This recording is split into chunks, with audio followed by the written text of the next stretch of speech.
Broadcasting live from the command center located in Jacksonville, Florida. This is Military Witnesses to UAP. I am your host, Shannon Scott, and backed by popular demand, located deep in the woods of Missouri, my right-hand man, Rob Heatherly.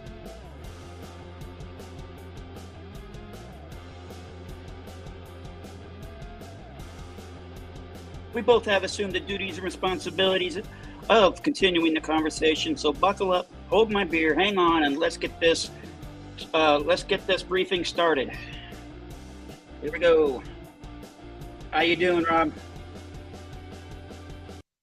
We put that on pause. Now, I gotta unmute you there for a second. I'm unmuting you. Okay, and there we go. Can you hear me now? Can you hear me now? Yeah, it's a dangerous thing to do. But yeah. Let's redo this whole. We just screwed it all up. Let's go back to the beginning. Oh, Rob, I've had a heck of a time. First of all, when was the last time we even put anything out? Well, I put that one video out, right?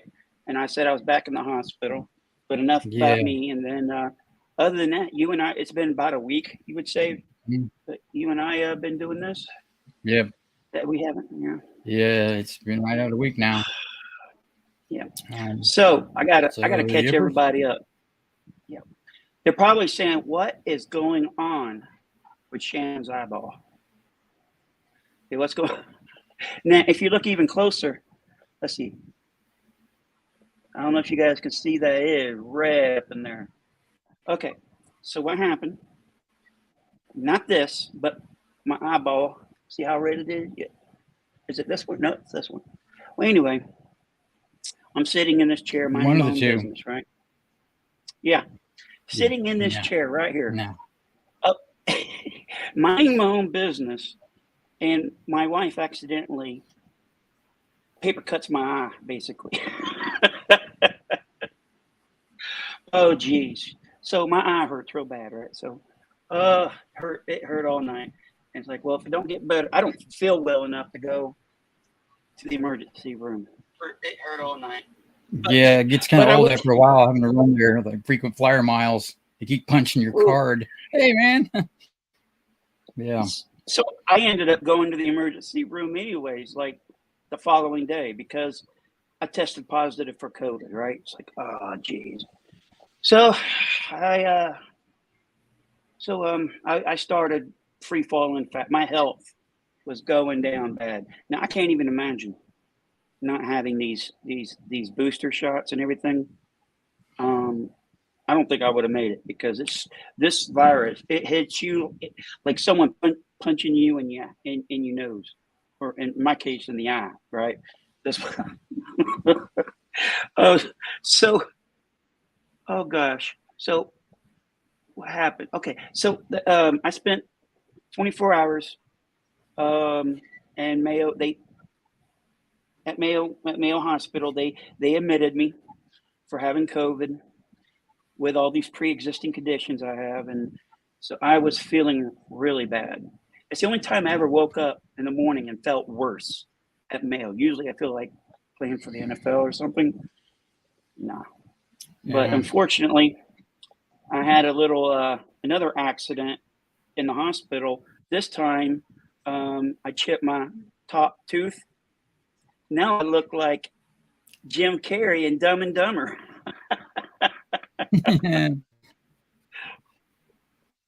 So, so I got to get that fixed. And then I came home. After I've been here for a couple of days. I don't know how many days it's been. And when was it? This morning, I'm giving my puppy kisses like I do every morning. And he was feeling very hyper. And he took his bottom canine and decided to go right up my eyeball here. Well, on the outside, but on the tender area, your eyelid here. Yeah. So that's what he did. So this eye has had pretty bad luck. Last 24 hours. Well, that's 24 hours. And it's been, I don't know how many days it's been since I got my eyeball paper cut. But I'm doing better. test negative now, and I was home hospitalized, and I think it was a day or so ago I was taken off of that, and again, so that was a short stint at home, like less than a week, and I'm hospitalized. So, all right, so what would you like to have same stuff as always? I'm trying to fix my truck that decided to throw a piece of plastic shroud material through the radiator an hour from home the other day, so I had to repair that. And I gotta get. Would you like for UFO man to join us? I'm sending you the link. Send him the link. I would love to have him in there. I'll do that now. So stand by. And while you're doing that, I want to catch everybody up on the charity. Okay. So a few days ago, I was talking with Lou, and before I even go to that, I need to let everybody know that the charity that Lou Elizondo and my buddy here, Rob Heatherly, they named the charity after me. It's called Shannon Scott's annual Vets Invest for Wounded Vets and Pets fundraiser. Okay. A friend of mine by the name of Rob Heatherly actually got it set up at Wounded Warrior Project while I was in the hospital, because he's a swell guy, right? So he got that all set up. So if anybody's interested, because people were asking about the charity, where can they donate? The link is in the description. And if it doesn't work, please let me know. We have a goal of $50,000 this year. And I think we may actually, we may hit our goal. I really feel that, because I'm thinking some things coming up. Rob, you're I'm gonna roll the roof off of it. Yeah. Okay, hang on. Okay.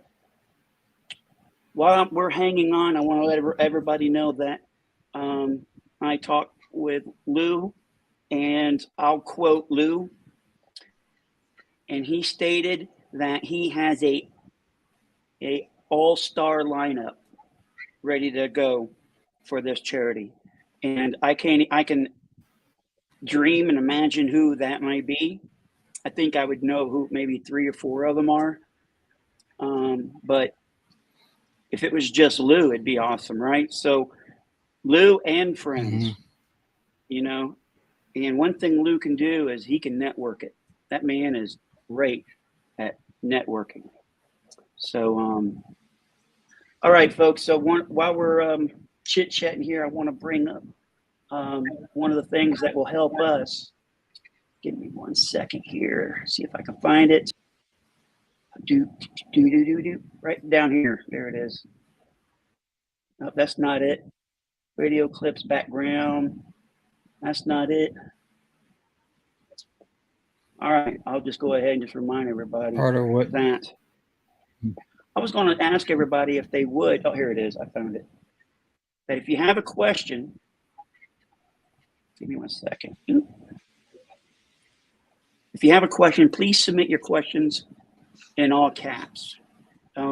That's so that it's easy. I only have one good eye, okay? So if I'm looking over here at the questions, it's just easier to see it in all caps, because I know a lot of you guys are chit-chatting back and forth. Look at that. We got over a dozen folks with us right now live.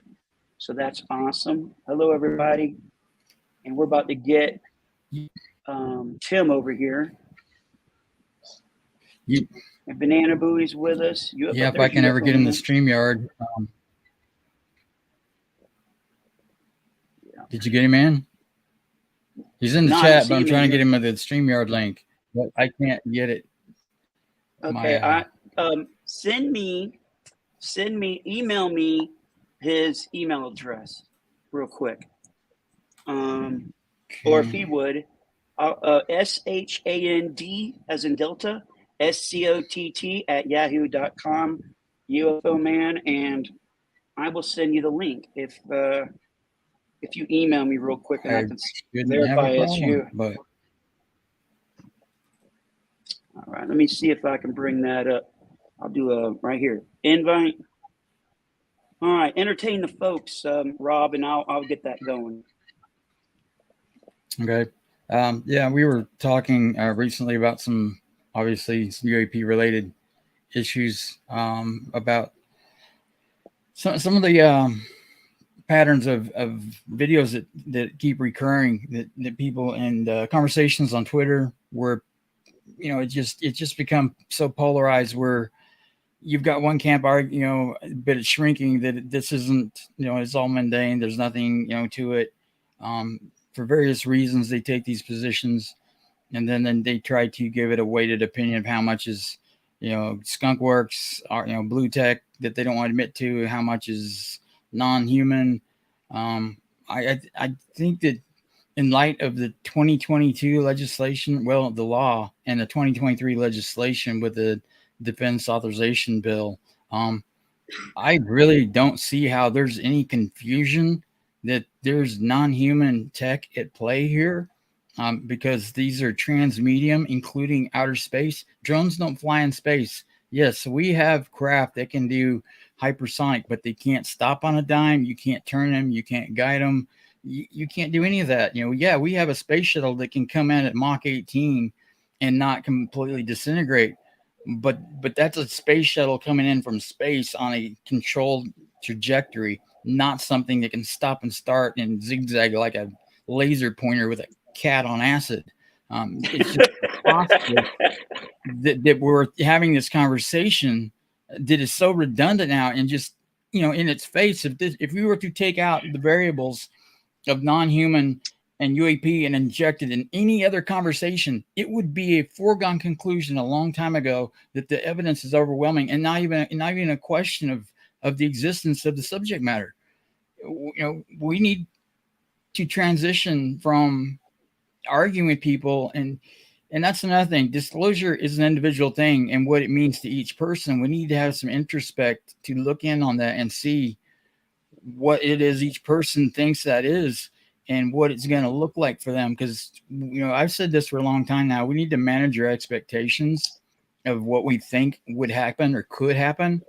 I'm a pessimist. I expect the worst and I'm hoping for the best. I hope I'm wrong, but I'd be glad if I'm wrong. But I am a realist, and I'm not looking for love and light and big hugs from ET and stuff. Not the nefarious ones that are screwing with us, at least, and that seems to be the prevalent ones that are messing with us a lot. The grays that are so insensitive that are cruel to people. A lot of them I know are neutral. Some people say, but they can make you remember whatever they want you to remember.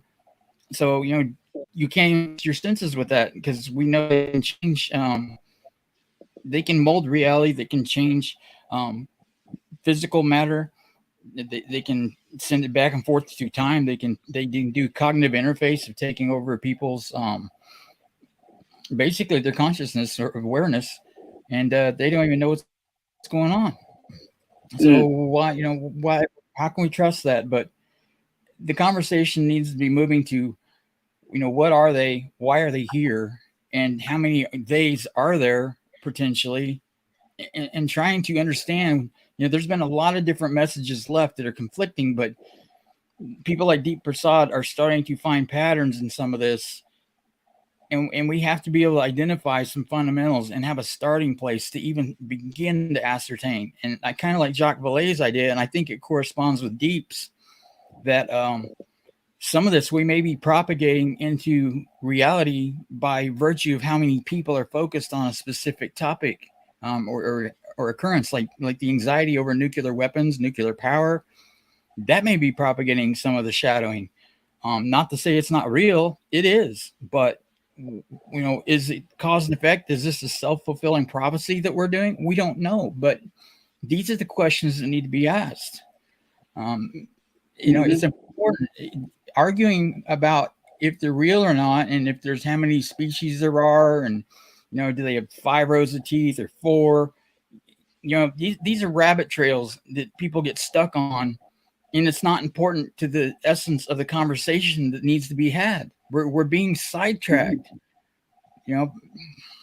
by the Right. phenomenon and by people with some have good intentions, some have bad intentions, and everything in between. But if we don't have a consensus among ourselves in large enough groups that have the capacity to have the insight to look into this, we're going to get nowhere. We'll be back where we were in 1966, the last time they had the hearings, and get absolutely nowhere. And I dare not think what would be happening in the next 75 years if we don't take this seriously now. And I don't think it's going to go away. I really don't. But we can't ignore it any longer. And with us perpetually on the brink of nuclear extinction, we've got to change as a species. And I just really think that's part of it. We're not the only intelligent kids on the block that live here, and I would dare say they don't want us to screw up it's their home too. There's a lot of animals that need defended, and do we have the right to kill them all off? I don't think so. I'm saying that to him Good now. point. I think that ought to get you in. See that works. I'll Patrick? resend it. I just sent it to him in Messenger. Okay. There he is. But I keep watching all these arguments, and there's so much energy on both sides and passion being burnt up. Good people that get so bitter and jaded, with a lot of talent, but they're completely ineffective. It's like in combat. If you don't have a cohesive unit, you're combat incapable. You're done. You fail. Right. There's no cohesion here, and I think a lot of it's by design. And we've got to make conscious efforts to find common ground with people and agree to disagree civilly. And it is healthy to have skepticism, but you have to be teachable, and that means willing to accept the facts wherever they lead you. Even if it's inconvenient and you don't like it, you have to accept the reality of it if you want to exist in the same reality that the majority of other people that you coexist with are immersed in. So, it's important to be social. We're social creatures.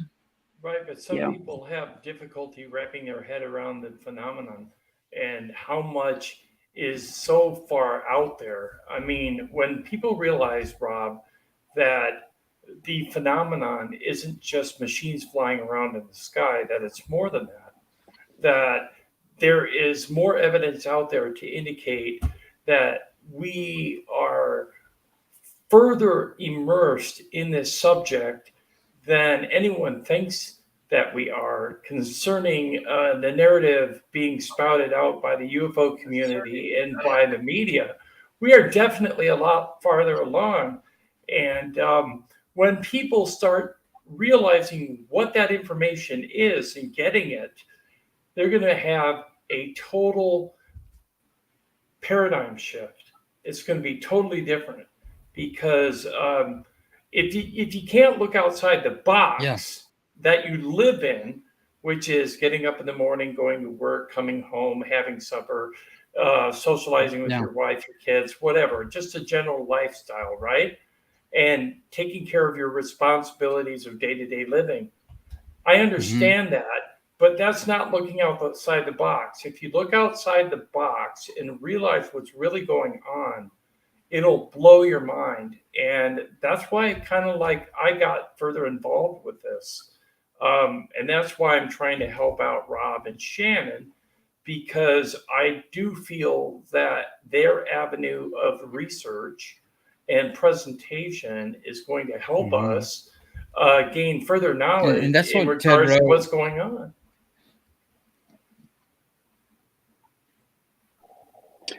I believe Rob is frozen up again. Yeah, I think he was abducted, actually. Yeah. Like Ted Rowe was saying recently when we were talking, people that know him. I know him. Aliens, quit messing with Rob. Yeah, Rob. Yeah, especially when Rob's on fire. You just sit back and watch Rob, and he could just carry the whole show on his shoulders. You know, it's like wow, Rob. Yeah. Like So everything Shannon, did you have a miniature alien crash his disc into your eye or something? Man, I heard someone says, "How do you get a paper cut in your eye?" Look, I don't really want to talk about it. This is not domestic violence, I assure you. I was sitting here. My wife handed me pig ears. Not, it wasn't pig ears? What was it? She was handing me the dog's leash. The mortgage envelope was in her hand, and when her hand would be right here with the envelope, right? So when she right in my eyeball, and I'm like, oh. Okay, the leash got pulled, and we'll just go with that, okay? All right, that's fine. I think we lost Rob. He was actually abducted. I can't talk. Abducted, yeah, or apprehended by the Men in Black, because I have no idea where he went. Yes. So I got to tell you, Shannon, your charity is gonna rock the community, and it's gonna rock the world, dude. You are gonna make a statement. And I guess that I was invited by Rob last night to join the advisory committee. Yeah. So you guys are going to have to let me know what I need to do, because I would want to be really active in helping this further itself along, because it's important to me, the Wounded Warrior Project, being that I am a disabled American veteran. And so that's why I'm into it. Yes. Yeah. Which brings me to the next thing, folks. We need about 200 more subscribers so that this channel can be monetized. And if you haven't heard it before, I'll say it again: 100% of the funds that come into this channel and all the super chats go straight. 100% go to the Wounded Warrior Project. The Humane Society that was picked out, and the one that Rob picked out for pinup vets. I think he's trying to come back. Are you there, Rob? Are you there? Rob, you're back. Well, this is Am I back? What they call them? You're debatable. Sort of back. Can you hear me? You're buffering still.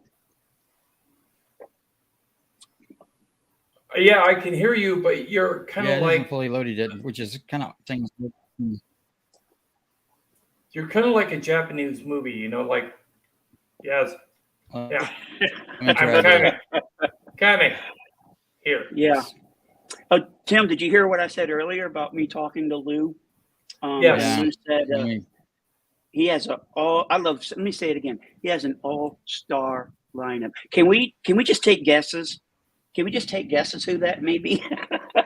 I'm thinking possibly Tim Burchett and possibly Christopher Mellon, and maybe Danny Sheehan. Sean as well. Cahill. Yeah. Cahill. And I'm thinking maybe Gary Voorhees, maybe. And some other people. Connery. You know. Yeah. I don't know. I'm guessing. Arlene says, Shannon. Arlene says, is there a shareable page? Yes. I put the link in the description, and just tell me if the link works or not, folks. In fact, let me bring up my phone right here, and I can see if it works as well. So let's see. There it is right there. And we turn down the volume so we don't get an echo. Got to tell you, Shannon, you and Rob did a great job on your background. I know, right? Yeah, it's like phenomenal. Yes, it works. Oh, you're not going to believe this, dude. Someone just donated $100. Are you kidding me? Awesome. Are you kidding me? Can you guys hear me better now? Yes. Yeah. Did you hear that, Rob? Someone just donated $100. Dude, whoever did that, thank you very much. I got chill bumps. Wow. Oh my God. That's a lot of money, folks. Thank you very much. Whoever did that, Oh, wow. very much That's appreciated. You're going to get me in tears at the no beginning of the kidding. show here. Shit. By the way, Oh. that's the picture on the website is Seriously. me 33 years ago this month still. And rightly 33 so. years ago. Oh my God.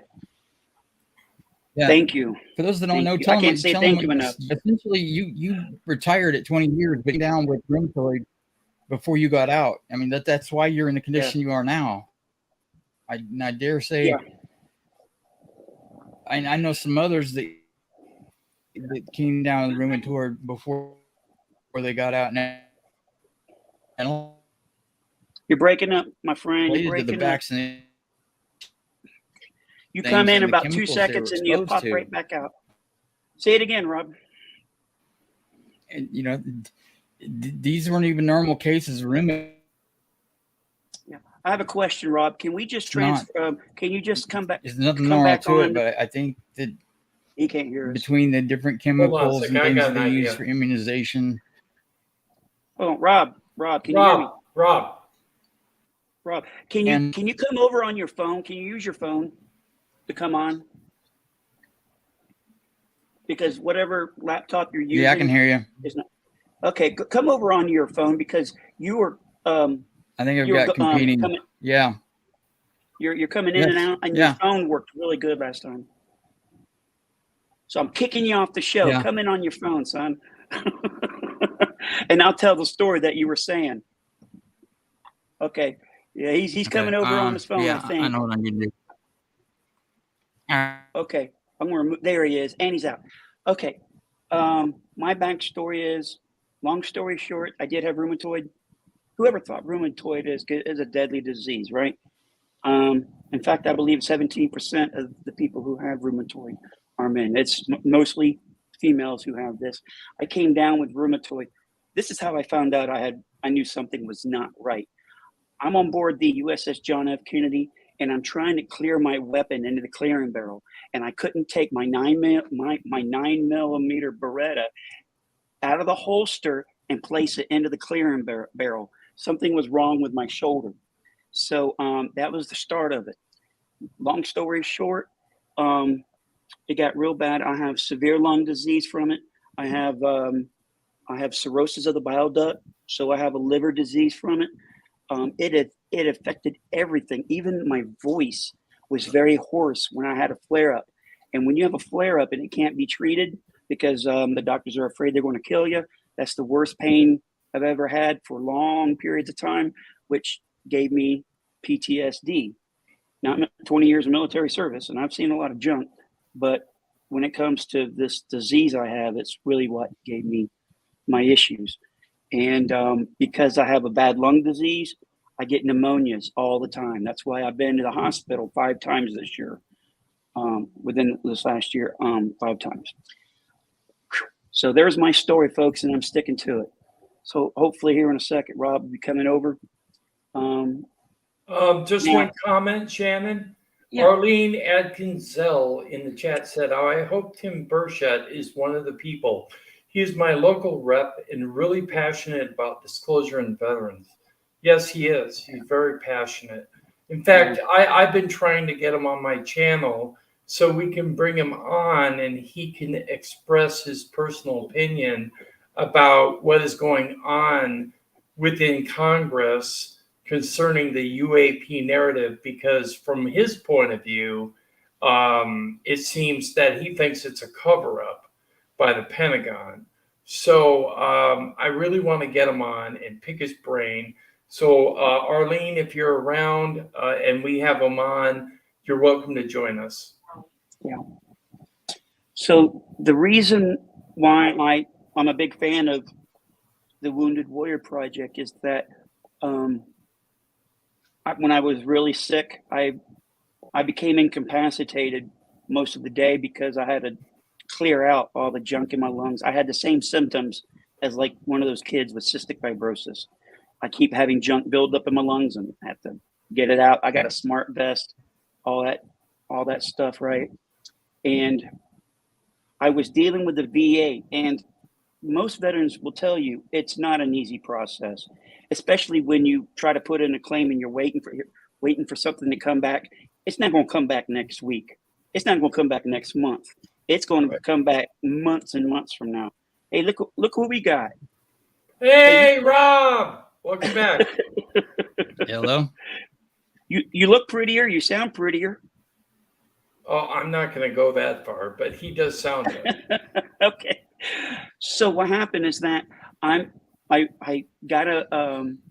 got somebody at the Wounded Warrior Project that would be my advocate, and it only took one phone call. I guess they have a special behind the scenes phone call. Hey, brother. We can hear you. We can hear you. I got my 100% disability because of the Wounded Warrior Project. So if anybody's is a vet and they're having issues and you meet the criteria to be an alumni with Wounded Warrior, and if you want to know if you can be an alumni, go to the website, woundedwarriorproject.org, and make sure you're in that criteria. Now, if you served in World War II, Korea, Vietnam, anything prior to 9/11, unfortunately, that doesn't meet the criteria. It's from, I believe it's 9/11 to present day. And I drive past their headquarters. There's a lot of people working there. So a lot of help for our wounded warriors out there. All right. So everything working. You sound better, Rob. Hello? Yeah, I can hear you. Okay. Can you? All right. There we go. Can you hear us? Yep, I can now. I'm good. Okay, actually, you're moving right, and you have the right speed, and everything's good. You're not frozen and abducted by the men in black. We see you now. They can't take me. They can try. I've met tougher. Yeah, we could always have Lou send his forces out to get you. Lou knows folks. Yeah, I know a few folks too. Yeah. There you go. Some ran with the same. Yeah, some ran the same schoolyards Lou did. So yeah. Yes, Yeah. Mark. Rob did freeze. He had to go in on his phone. So Well, I think yeah. you're not on your phone. No, I got. There's so much antivirus protection on the new computer, it was blocking out the feed. So I'm going to have to do a trial run, and it was protecting me from myself. So I appreciate it, but bad computer. And I mean, seriously, tremendously appreciate someone helping me out with this immensely. And I am going to get it working like a Swiss watch. I just should have done it before we went live. Rob, talk to me later. I do have a very good antivirus program that will not do that, but will protect you with encryption. So talk to me afterwards. Cool.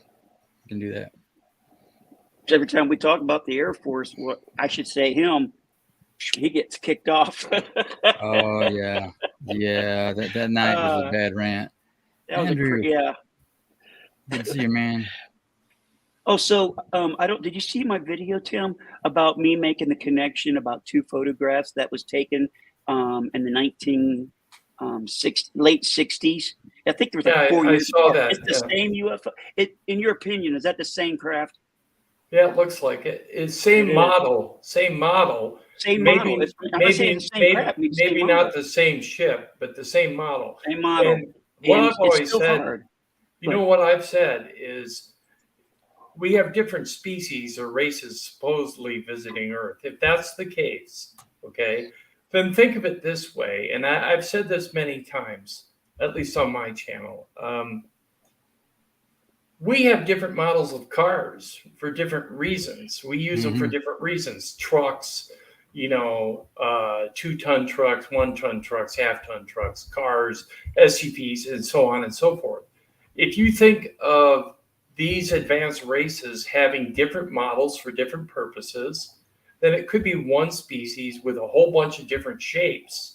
Kind of like in Close Encounters, how they insinuated that large ship had all those different shapes, right? But it could also be many different races with different shapes. So you're seeing different things. But if you're seeing the same shape, you're probably either seeing a man-made craft or you're seeing something else off-world that is from the same race. So when Shannon brought out that video about the two photographs, he's right. They look alike, very much alike. And they travel to the side rather than flying like a typical saucer, spinning. But they don't do that. They fly to the side because they don't really fly. They kind of like fall into an anti-gravity pocket, which pulls them forward.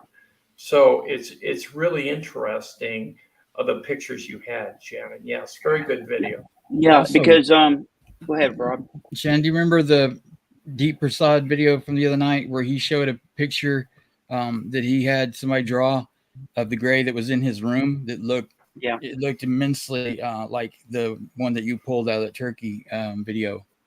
We're going to do a screen capture of that and show them side by side to show how similar they are.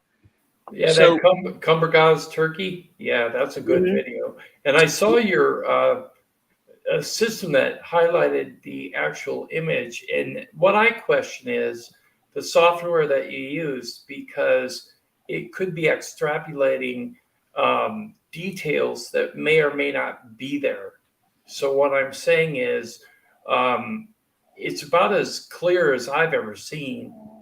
And I give you kudos for that. But then again, are we sure that's what's really there? Because the blue and red shirt kind of threw me. Yeah, and it blew me too. The way I understand it, he's got a very high resolution, like 4K, and it may have rendered micro LED some expectations, but a lot of us don't have the equipment that brings that out. And you're right, Tim. It may be an artifact of the software and the limitations of the screen and things, but it may be enhancing characteristics within the pixels that are there, and maybe not creating a new artifact, but enhancing what most software and systems aren't capable of rendering, because he does have pretty advanced technology software. So this is what I did. Because people had questions about that. I went on ahead and I made all that media available in those videos. You can hit that link. You get all the actual high resolution video that Rob located for me. And that's where I got the screenshots. All I did with the screenshots is bring it over into Lightroom. I enhanced it. And by the new enhancement that Lightroom can do, it basically can take a little photo and use AI and make it into a large photo. So it brings it out and then it basically fills in the holes. So that's what you might be talking about. That's my point. Right. I'm telling you, even the screenshot that I saw looked just like the screenshots that were big. There were no difference. But anybody can take a look now and come up with their own conclusion. Right. I think it was a really well done job. I give you credit for that. I do. But in regards to the fact that I know that software is not infallible, it could have, when it was filling in the holes, it could have been guessing at where to fill in the holes. And that's why I'm a little sketchy on what they saw. But for what you showed, it is mind-blowing. So thank you. The beauty of it, though, we can test this because we can use different systems with people that have eyes that actually work, unlike mine, on, say from Mac to Windows platforms, and see how it comes out using the same process as Shannon did. And let's see if we can repeat it and get similar results. Exactly. That's a good idea. Let's do that, because that way, when you present your findings after all of that, you can say it's vetted as legit. Concretes it. Everything is copacetic. Then you could say, yes, this is exactly what was sitting inside that disc. Yep. And this is what they look like. Give me 1 second now. Yeah, Arlene. Everybody can check it out themselves. Yeah. Can you hear me? I hear you. Arlene was saying that the Men in Black, they mess them up, but not that bear. Yeah, the bear. Yeah, that's problematic. But I don't care who you are. You come into the Ozarks, you don't belong here. Um, they don't consider us a subculture for nothing. And we know everybody. We all know everybody, and everybody. It's just the environment we live in. We police our own, and everybody just has a firearm on them, not because they're a bunch of violent people, but because this area was founded around the 1840s, and nothing has much changed. It got burnt down during the Civil War and rebuilt, but it's a very rugged country. There's a lot of wild animals, and you have farmers that have cattle, and they get attacked. And there's it's a very impoverished county, so there's not a lot of money for law enforcement. So we police our own, and it works because there's very little violent crime in this area at all. There's not much of any crime comparatively to other locations. So, there's only 30,000 people in this county. You roll in here and you don't belong here, especially if you have a bad attitude. It's never historically gone well for people like that or groups. I'm just saying, because you can go on the phone and get hold of Billy Bob, and there are clans that have been here in this county since the inception. There are literally hundreds of some families that live here. Holy cow. They do not like their county being messed with by outsiders.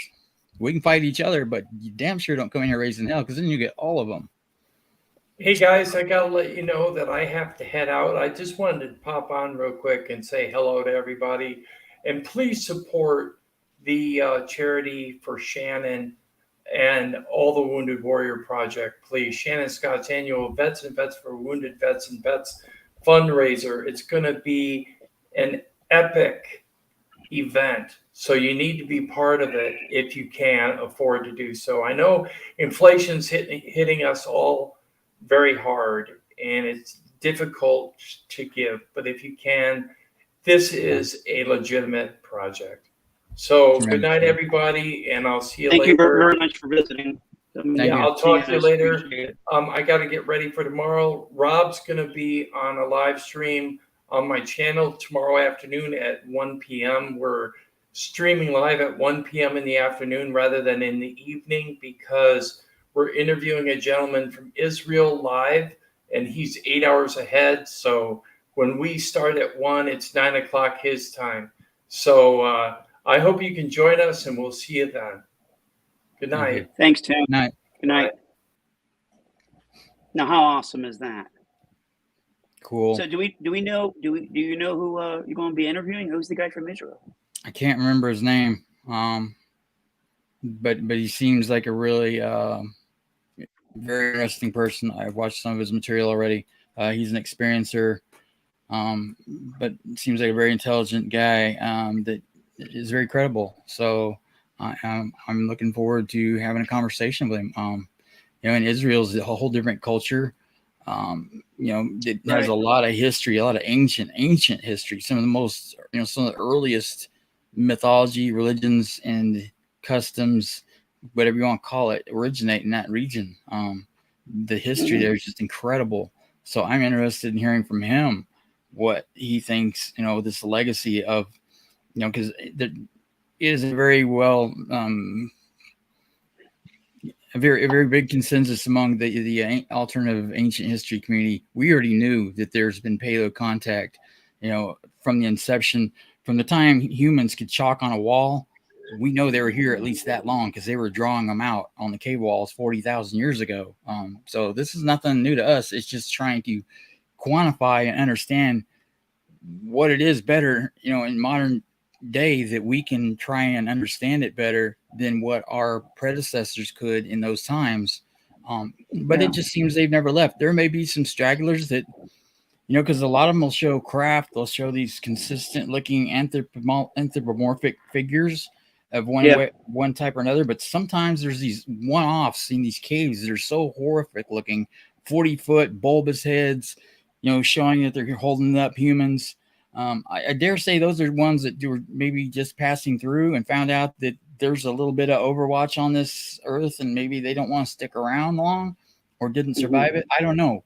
But they didn't do artwork that early in time. They drew what they saw that stood out in their minds. They would draw out hunting techniques or something that didn't belong in their environment, if they wanted to remember it or show somebody else, but they didn't have that good of a language system, then they draw it and be able to show it to them. Hey, watch out for that thing. You know, you see that? Run. Yep.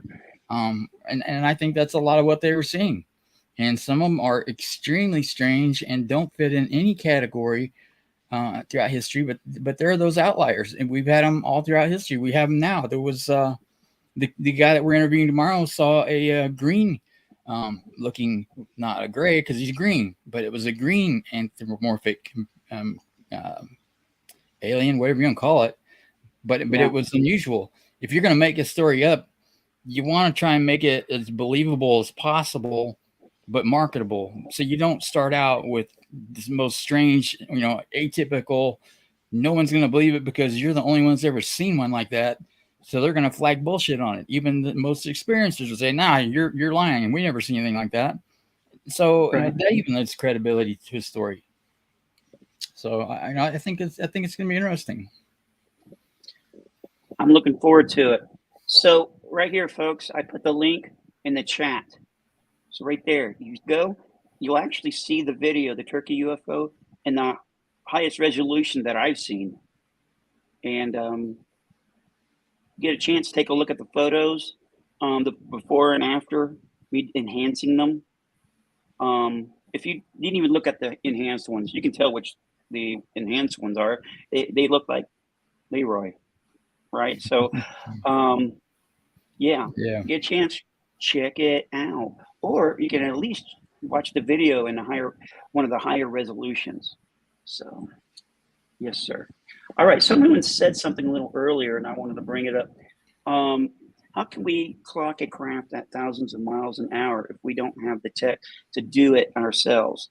Not being a smart aleck. And I appreciate, Arlene, it's okay. I appreciate the question.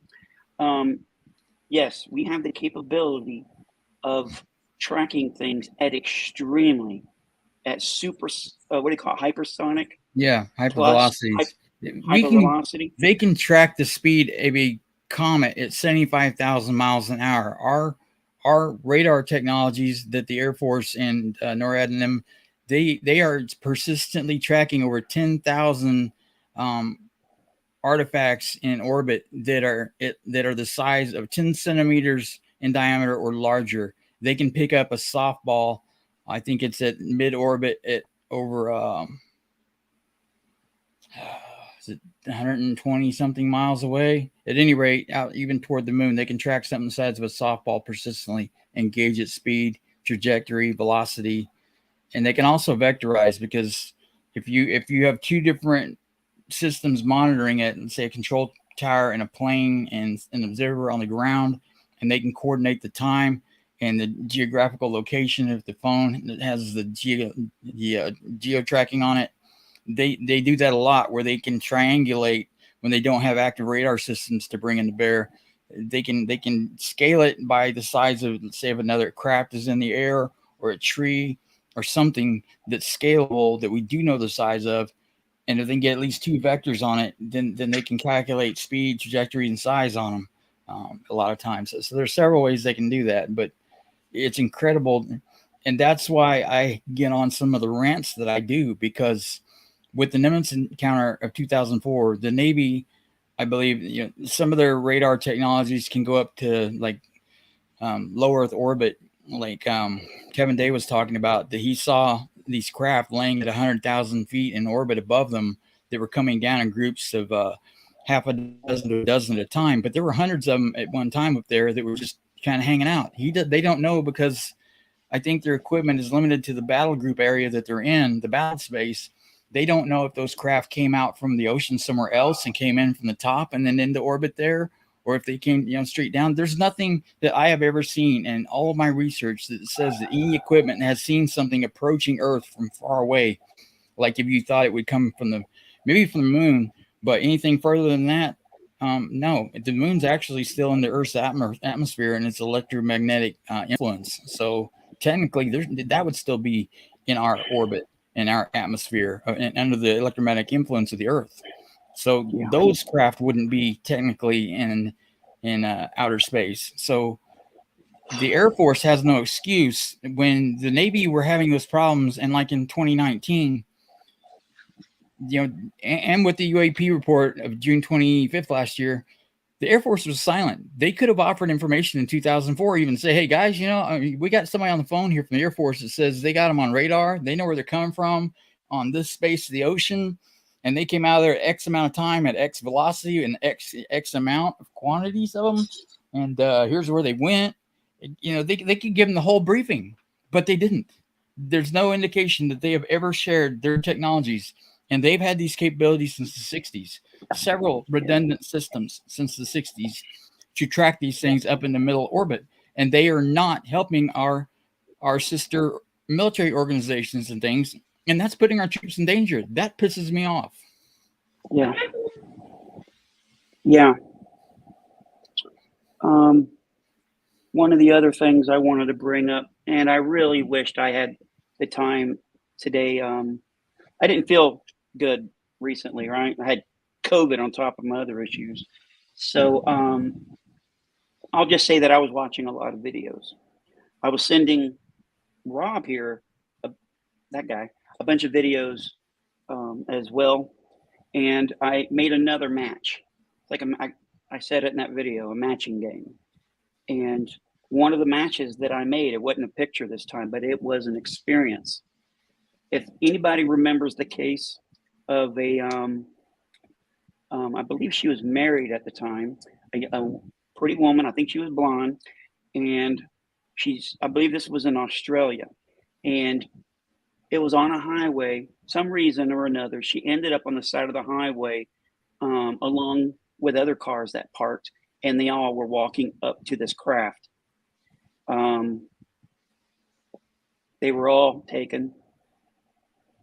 And long story short, she mentioned in her testimony that she can't get around electronics because they go haywire or words of that nature.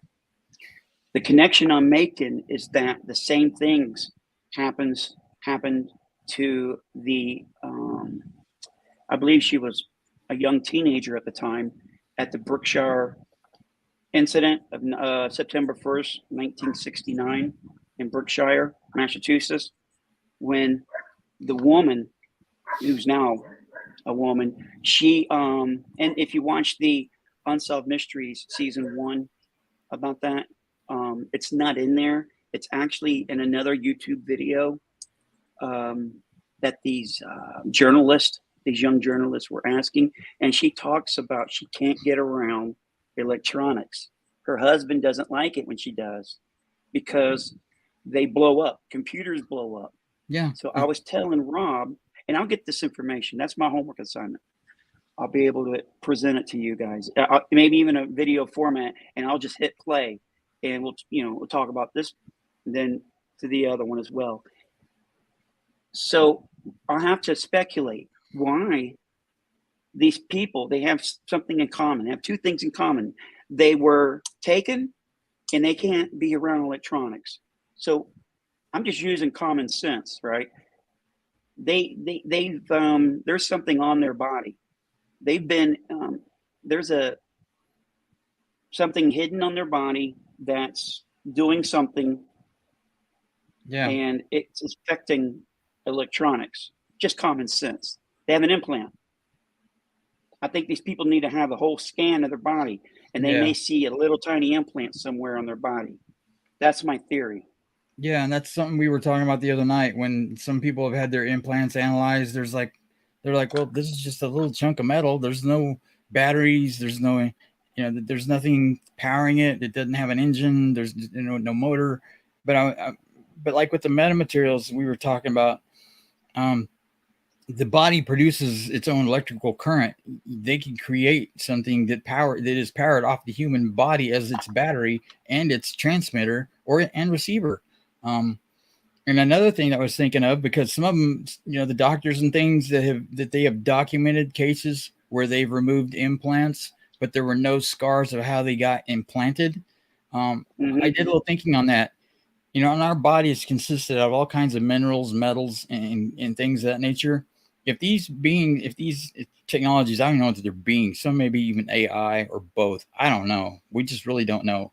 But what we do know is that they can change energy into matter and molecules. So there's no reason they can't draw the appropriate metals and things out of a person's body or within it and reconstruct it into the configuration that they want within the body and never have to crack the skin and build essentially the type of device that they want and never have to makes an incision on the skin.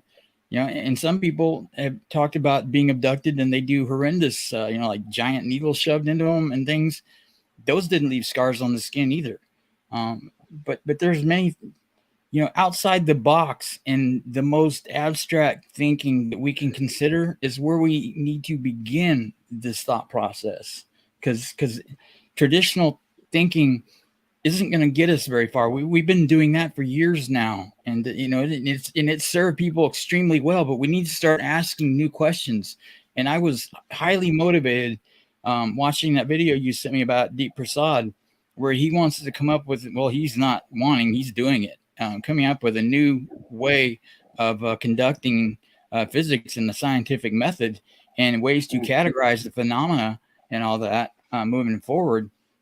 This guy is gonna, they're saying he's gonna be the next Einstein.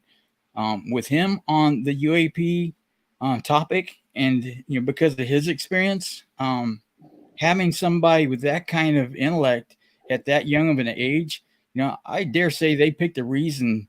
And I call it an abduction, but it really wasn't. It was a visitation. He was in his bed, when they came and saw him, and hung out with him for a little bit. There's a reason they sought out one of the most intelligent, youngest minds on the planet. I've insisted a long time now that I think there's more than one faction, and they're competing, to keep this somewhat disclosure not to come out, and some do. These didn't seem. He didn't get the feeling that they were being vindictive or harmful toward him, which they very well easily could have. Tells me that they were at least trying to be amiable. So I'm thinking that if I were a guessing man or betting man, I would bet if there are different factions of the phenomena, he might have been fortunate enough to get the side that's on. If there is a side on the side of humanity, that would have been it. Right. So. Right. I don't think he talked about it in that video, but can you tell me what exactly happened in the room when he was visiting? Yeah. He was woke up, and he said he'd had sleep paralysis all his life, so he was used to that, and he had a process of waking himself up by wiggling his fingers and his toes.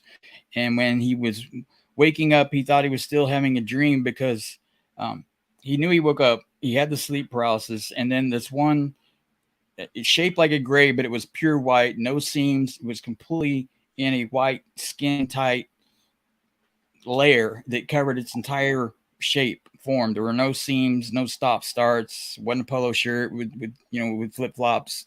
All one suit covering it head to toe with the big eyes, the teardrop shape. And it was a tall that was at the foot of his bed, and he looked at it. And then two more manifest out of nothing, just poof, here they are standing next to it. And the one in the middle was showing 3D patterns of what he thinks kind of resembled Chinese hieroglyphics or ancient Chinese script or hieroglyphics or something of that nature. I went back and looked at, and there's a text that's called demonic, not demotic. Sorry, not demonic. It's like an old Proto-Hebrew mix of hieroglyphics and Sanskrit and things. It may have been one of those ancient languages, or at least a spin-off of it. But he said the only things they were showing in this in rapid fire, and they were in 3D character sets, but they were coming so fast. And in those glyphs, he couldn't pull out things, but what he could keep pulling out over and over were the letters DNA that were in red and in English. Those are the only letters that were in English. So he's saying that he knew they were trying to impress something into his mind. And, if they wanted to speak English, they could have. He felt that.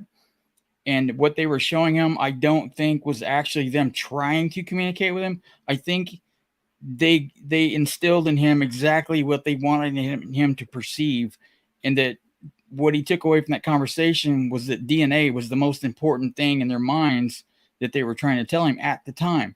There may be a reason later that he understands why all those character sets came into play, but that just led his curiosity to seek it out. So, we can't, we can speculate all day long what the purpose of that was. But what I found interesting was, when he tried to look away, he said that his head was forced back to keep focused on the character sets. Right. He felt the pressure on his forehead to keep his gaze and his eyes down, looking at it. And he said the craft came down into his room, and when he would look up or something, it was either up or down. When he changed the direction of his head, it would go away again, and then when he looked down again, the craft would reappear. So it's like, depending on where his head was angled, as to whether he saw the craft inside of his house or not. The house went away, and then he's in the ship. So, that's hard to wrap your mind around. But they kept his head down and focused on that. And he's been. He said he was partly terrified at first, but now he's just fascinated. And they lit a fire in him that's going to be forever. I mean, I've heard from so many different experiencers that, this doesn't go away. It's like the experience that I had, that to me, it was a religious experience. You can call it experiencer if you want, but where, I had my crash and I was unconscious and I should have died. And, God was talking to me like I'm, like my wife sits next to me talking, that way, that I know she's real. Not even doubt in my mind. Told me I'd been hurt and I needed to get out and get help and get on with my life. He wasn't finished with me yet. And I had some visions in my mind of what kind of intent there was to work on and things. And I got out of a car after dropping 100 feet upside down, crushing myself on boulders, extracted myself, got back up to the roadway on the bluff, and then stopped the first car, which was a paramedic that just got off duty with a sat phone, which is the only thing that got reception in that area. I mean, I'm in the way out remote areas, so time was of the essence for me to make it. He was able to call an ambulance to get me on a helicopter and in the ER in less than an hour. And I was in a coma for about 6 hours after that, but they had surgeons on standby to do brain surgery and internal surgery, because they'd never seen an accident anywhere near that severe that didn't have all those types of injuries. And I was unconscious and I couldn't tell them. So they ran all kinds of CTs, MRIs, you name it. And they found a lot of broken bones, torn ligaments, discs, things of that nature. And I even have an MRI somewhere still where it shows air bubbles between my brain and the inside of my skull that I got hit so hard. But I was treated and released. I came out of a coma 6 hours later, and within 12 hours, I was showing up at the record yard asking the guide if I could get my stuff out of the car. And he was shocked because, this is an good old boy. He's been here, he was like in his 70s. He's pulled so many cars out. These are Vicky. He's never seen anyone survive a crash like that ever, ever, ever, much less that didn't have tremendous injuries, that spent months, in the hospital and never right again. He was just, his mind was blown. So were the doctors, the paramedics. And the guy that stopped me on the road that I stopped, he's like, "Where's your car?" And I pointed to the edge of the road where there were the guard cables. There was a hole through them. And he walks over, and I told him to put pressure on my head because I was bleeding pretty bad and I was going to pass out. But I walked him over with him to the edge of the ledge and just kind of pointed him. And it looks like a Hot Wheel laying upside down with its headlights still on. And he was like, "Oh, my God." I was like, he just kind of looks at me. I can still remember the look on his face. He was just shocked. I mean, it was surreal, Yeah. I can say, but yeah, I was right. I passed that on the road. He helped me lay down on the pavement because I was dropping.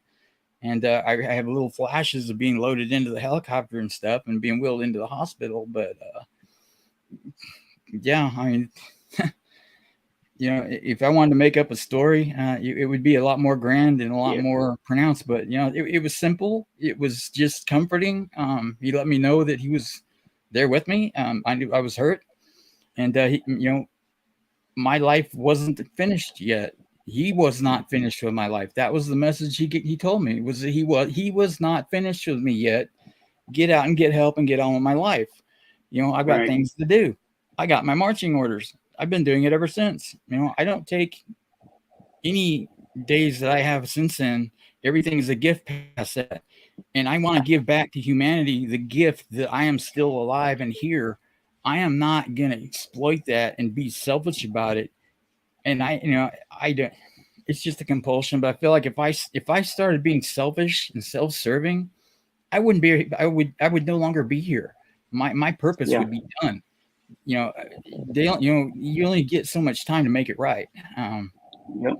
It's not like I wasn't contributing and helping my fellow man before that. It just reinforced it to a whole new level. And when you have something come in like what Deep Prasad went through with that much conviction that at that young age was so profound to him and intriguing, being a physicist, it changed the entire course of his life. And he's going to have such an impact on humanity if he can keep his head together, and not let this destroy him. I think that the phenomena targets people with an intent. And even he said he does not believe that the phenomena does anything random. Every sighting, every abduction, it's all a calculated movement by them to further a purpose or a goal, and that they feel like that at some point our quantum computers and networking and things, and it may take 1,000 years. He's being optimistic, but I love his optimism. That's the kind of ideas that gets things done, that at some point we might be able to start trying to find a method to the madness like Jacques Vallée's talked about, but he didn't have the resources that's going to be available to people like Deep Prasad and things. And Jacques Vallée, I think, laid some of the most seminal groundwork for, even Gary Nolan had stated that just when you think you know something, that Jacques Vallée is very aggravating because he's had a lot of talks. And this is Gary Nolan. He's up for a Nobel Prize, and he's got Jacques Vallée schooling him at every turn, because when he thinks he knows something, he lays it on him. And he's like, no, go back and start again, because he's like, you can think you're 100% correct and be 100% wrong, and you can have just one outlier, and it throws out your whole premise. Your whole theory is done. It's cooked. But it was an excellent teaching method from him to humble him also, but to help fine tune his skills. I can't understate the contributions that Jacques Vallée is still making. And he was considered a heretic at the time in the early days, even by experiencers and ufologists considered him a heretic and rejected his message because it was so far out. I need to interrupt you, Rob. You blue wrenches, let's do your job, man. Hook me up. Let's get rid of the foreign bot. All right, go ahead, Rob. Yeah, I just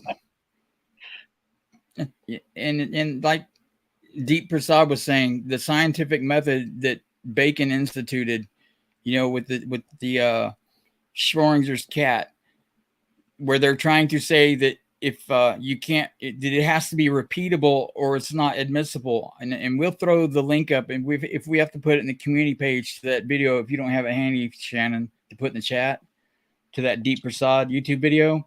Yeah, go back and watch it, because what was I just saying?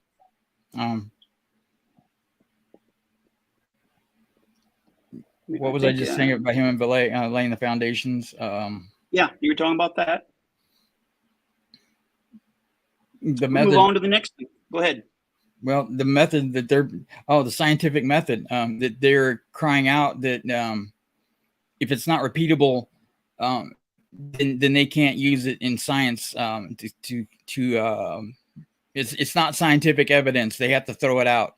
And he challenged that and actually proved mathematically how that in itself is wrong. And now he has discounted that to where now that has to be thrown out, because he's proven with the Schrodinger cat, of superposition, that's not actually a valid test method, because he could say, if he has his friend on one side of the wall and his manager on the other side, he could ask his friend, to look in the box repeatedly, and each time he'll tell him if the cat is dead or alive, and he'll write it down, and then he'll tell his manager on the other side what his numbers are, and mathematically it proves that those three people's numbers will not match. At some point there will be a divergence, and which one they don't know, but it's mathematically true that they are not going to be consistent. So saying that we have to have repeatable experiments, and it does apply to a lot of things, but on things like this and on quantum, it does not apply. And on researching this, it's not applying. But he is coming out with new methods to replace it with in categories, because there are so many different ways that needs to describe us accurately that we do not have the vocabulary for. He's even writing a vocabulary and things to cover that. And it's not like he's concreting it and saying, okay, this is how I'm going to do it. This is going to be the canon, and I'm not going to accept any input. He's actually asking people. He's making inquiries. He's being a team player. He's amiable. He's teachable. He's humble. I really like this guy's style where he's going with it. So, and I know that he's in contact with people like Hal Puthoff and some of those guys. So I really think there's going to be some good things coming from that brain drain. I'm very happy to see that those people are talking. I'd like to see if Michael Levin has ever talked to Gary Nolan, because Michael Levin has proven where the non-neural bioelectrical signals, where he showed a human embryo in its early stages before the face formed with the cells. There was an electrical lattice that propagated that showed all the features of the face in that electrical lattice by the hues of the colors before the matter propagated into it. The cells hadn't filled in that framework yet. It was an electrical lattice that then propagated with the physiological material. So it showed that the electrical system that shaped the human form, or any form for that matter, it's across the board with all organic life of plants and animals, both, all phylums, that there is this electrical lattice that's non-neural that dictates how DNA unfolds. It's a complement to it. It instructs the DNA how to work. So those guys need to talk if they haven't yet, because that's incredible.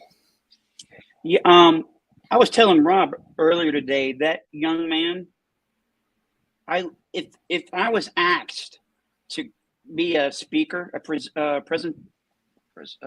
presenter at one of these events, I would hate to follow that act. Yeah. I would look so dumb. No. Oh God, no. I would be like, I want to be first, because this guy, he needs to be last. Period. Last. Yeah. Well, it was funny because at the end of that interview, he had older guys coming up to him trying to correct him and basically trying to put him in his place. And he is so graceful with how he does it. Man, he could be the biggest dick on the planet, and no one would blame him because he's that brilliant.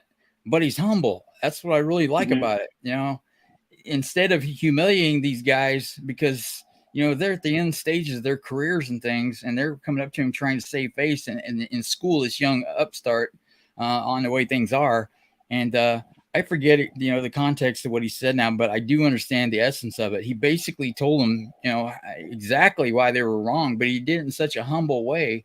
They didn't humiliate him, and it didn't escalate into an argument. That's what I really liked about it, because that is something that is needed in this ufology community, especially on Twitter. There are some bad actors in there that intentionally like flaming these fans of division to keep everybody from being able to work better together. And we need to be, we need skeptics. We need differences of opinion, but we need to do it civilly. We can have civil debates, and it's not about the person.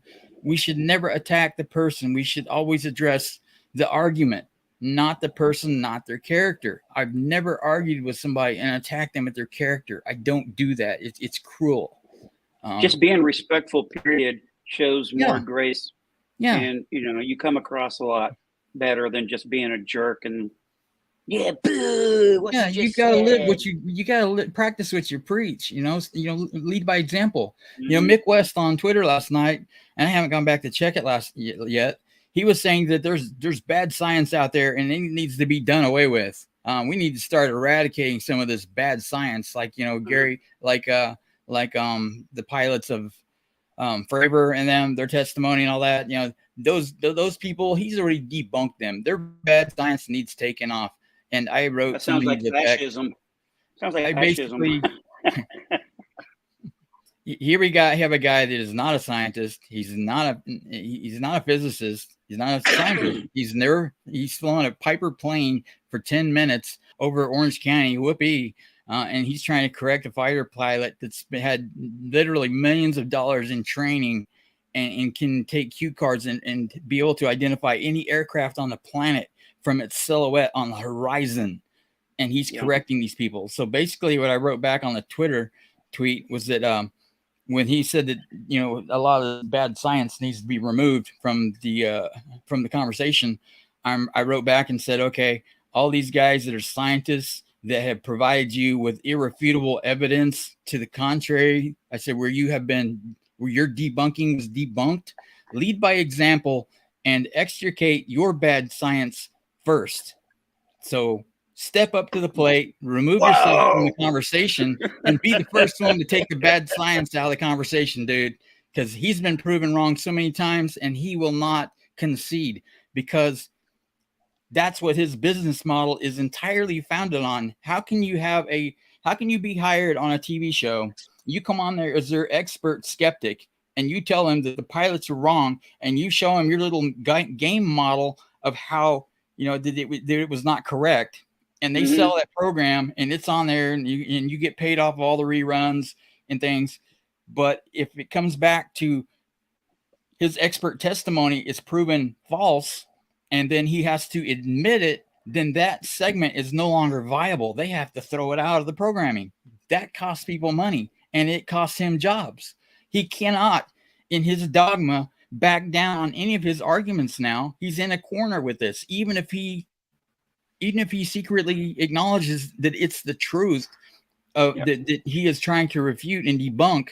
He can't admit it because he's being paid to be in the opposing viewpoint of that, and his business model is worth more to him than his integrity, which is unfortunate, because we've seen a lot of people lately that formerly had a lot to contribute to this and but their character, when they got pushed, their character flaws came out. They chose their reputation and their income over integrity.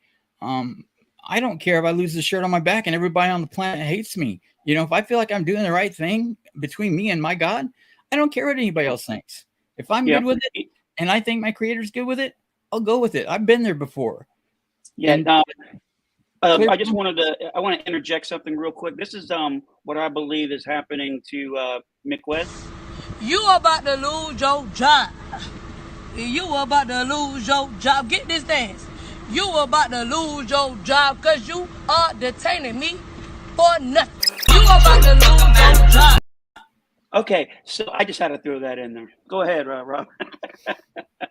Yeah, I think it's unfortunate because you get people like the glorified digital librarian John Greenwald, and I'm not slamming him for his work. I think he's done tremendous work with archiving over the years, but he's grown beyond his capabilities and limitations, and he's been influenced by some bad actors, I do believe, that have told him things that weren't exactly true as the way they were represented, and it drew him in a direction he probably shouldn't have gone.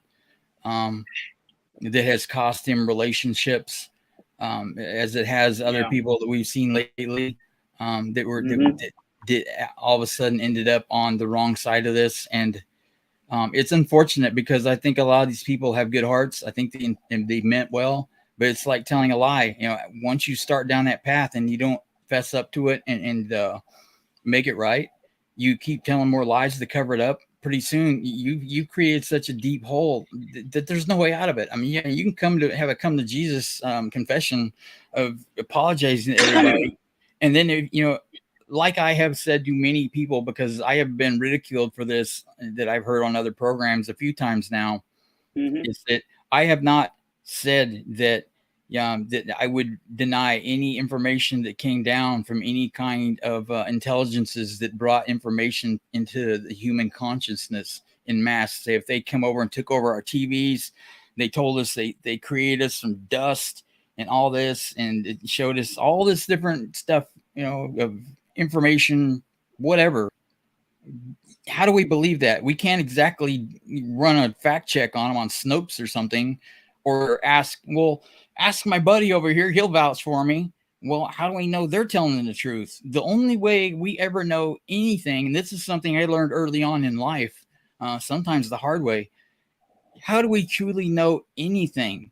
It's by observing over time.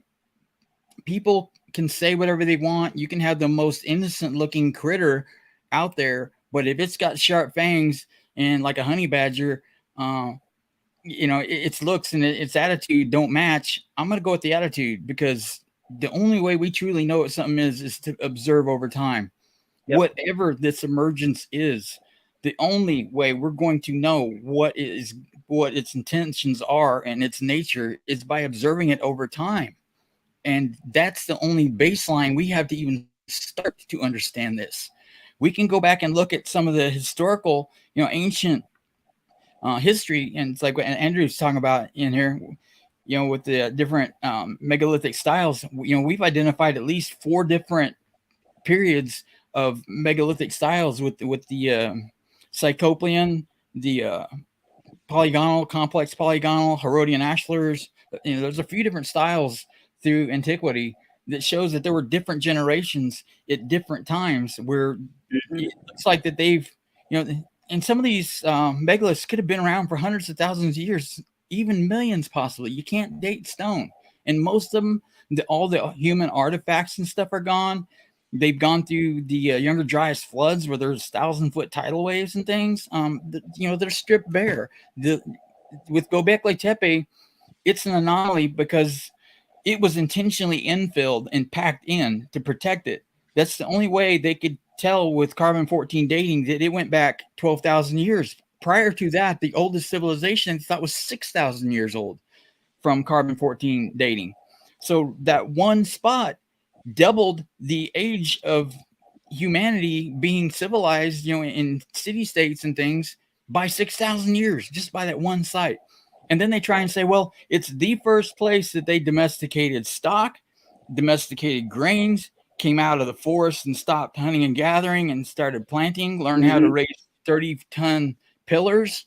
And oh, by the way, those pillars are tuned to specific resonant frequencies. And there are peer-reviewed papers out there, if you don't believe me, go look it up, that tell that they resonate at specific harmonic frequencies intentionally, which means they had to have been partially hollowed out and tuned like a piano to resonate at that frequency. And the majority of megaliths resonate at harmonic frequencies where they will vibrate your guts out of your head when they hit the right pitch. And one of my theories on the nubs and the scoop marks and things that are on the majority of these megaliths is that they are, if you have you want continuity of energy flow. So if you have, it's like balancing a tire, I know, on a wheel, on a rim. If it's, you know, if it's a little bit bent or something, you're going to put these weights on and smooth it out. If you're pushing electromagnetic energy of some sort or vibrational energy or frequencies through it, there's got to be set continuity of energy propagation. And even the clamps that they tried to say were, you know, and I hear this from even some, you know, like Christopher Dunn, that, oh man, they were so brilliant that they anticipated earthquakes that they put these metal clamps in between the blocks. You know, he wasn't a structural engineer. I was. And he overlooked the fact that these little copper or bronze clamps are not thick enough to have any shear structural integrity to them whatsoever. They're useless in an earthquake. They're useless in manufacturing. The only thing that they would do is allow for a continuity, like a grounding strip from one block to another, because I've been willing to bet most all that these that the clamps are found in have high quartz content in the blocks. So they're able to conduct electricity or at least resonant frequencies. So to me, with the nubs, the scoops, the clamps and things, those are ways of creating a building that is balanced. For what? It's Joker's Wild, but we do know many of these are built with specific harmonic resonances. They have their own local magnetic readings to where it's not aligned with our Earth's magnetic fields. And even some of them from block to block are different in their magnetic properties that are intentional. Yeah. So there's a lot out there and the amphitheaters, there are thousands of megalithic amphitheaters. I think that our ancient ancestors, where they have these shamans now that use DMT and things like that say that they're in touch with different beings and having a vision quest, like the Native Americans do. You see this in every culture going back throughout history, that they are that when they are able, and the priests to get into the deep meditative state, to get in touch with other beings, that they can make contact. And what they found with these, a lot of these have dual harmonic resonances, like in Malta, the underground hypogeum, it has a dual frequency. And what it does is shuts off the left side of the brain and opens up the right side, where it's like, like when you're in church, is what I can relate to personally. And we're on the choir and they're singing and all their voices are resonating in the building and it just ripples through you. Those resonant frequencies inside those structures, and you don't have to believe in God. I'm not pushing my religion on anybody. Don't get me wrong. You can believe in whatever you choose. If it's good with your conscience, I'm good with it. But they were in tune with all these ancient amphitheaters that were tuned to these frequencies. They were in touch with something out there that we have lost after these, global, almost these cyclic global cataclysms that keep resetting humanity. We've lost touch with whatever it was they were getting in tune with. We've lost that, and we need to try and figure that out. It seems to me they were in touch with something, and it's obvious there was paleo contact. It wasn't early humans building these megaliths. As an engineer, I can see that there were high-speed tools used, saw marks, drills. Those were done with high-speed machinery with very complex alloy metals that have been. There's also peer-reviewed papers that show that they had advanced metallurgy that were drawn out of some of these saw cuts. Lest anyone call me a liar or that I'm making this up. It's scientifically proven now. So they had contact from some outside influence of intelligences that were tipping the scales of humanity, primitive humans, several times throughout the known history of humanity. And whatever they're using these amphitheaters for, I dare say, was a way of communications, just like all these false doors. I used to think it was complete bullshit, frankly, with the portals. I was thinking that, you can walk up to like a Muramuru in Peru, that's this little three triple header doorway built in the side of a big ass rock that's beautiful, but it goes nowhere. They're all over the planet. And the locals say that those are portals that these non-physical beings, pass through. I used to think that there would be nothing to that part of it, at least, I couldn't accept. But it's because I was ignorant to the topic. I didn't do the research into it. And when I started researching it, I realized it's like it's Skinwalker. I could accept the nuts and bolts, but not the Skinwalkers. That was very naive of me. And I've learned better since then. So when we start calling people liars and claiming impossible, do the homework first. Educate yourself on the topic. And the way we do it, like with Andrew and the Nub team and things, we try and go back to the first source of the material. Don't rely on the Nature magazine that picked it up from this magazine that pulled it from this peer review paper. Go back to the first source, because the telephone game is alive and well. Inadvertently, you're not going to get the best information possible if you're not willing to do the legwork and put in the time to research it effectively. Don't call bullshit on people that have, or that are at least trying to do the research and doing it. If they're doing it with a sincere heart and they mean well, don't demean them for it.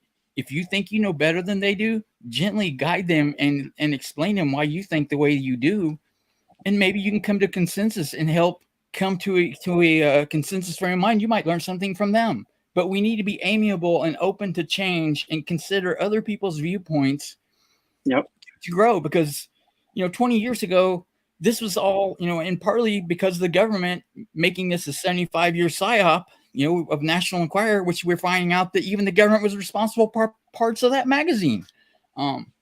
We all, the majority of the population still now thinks that it's Bigfoot fodder and that all of it is just woo and completely baseless and just made up, nothing to it. That is very woefully ignorant and incorrect.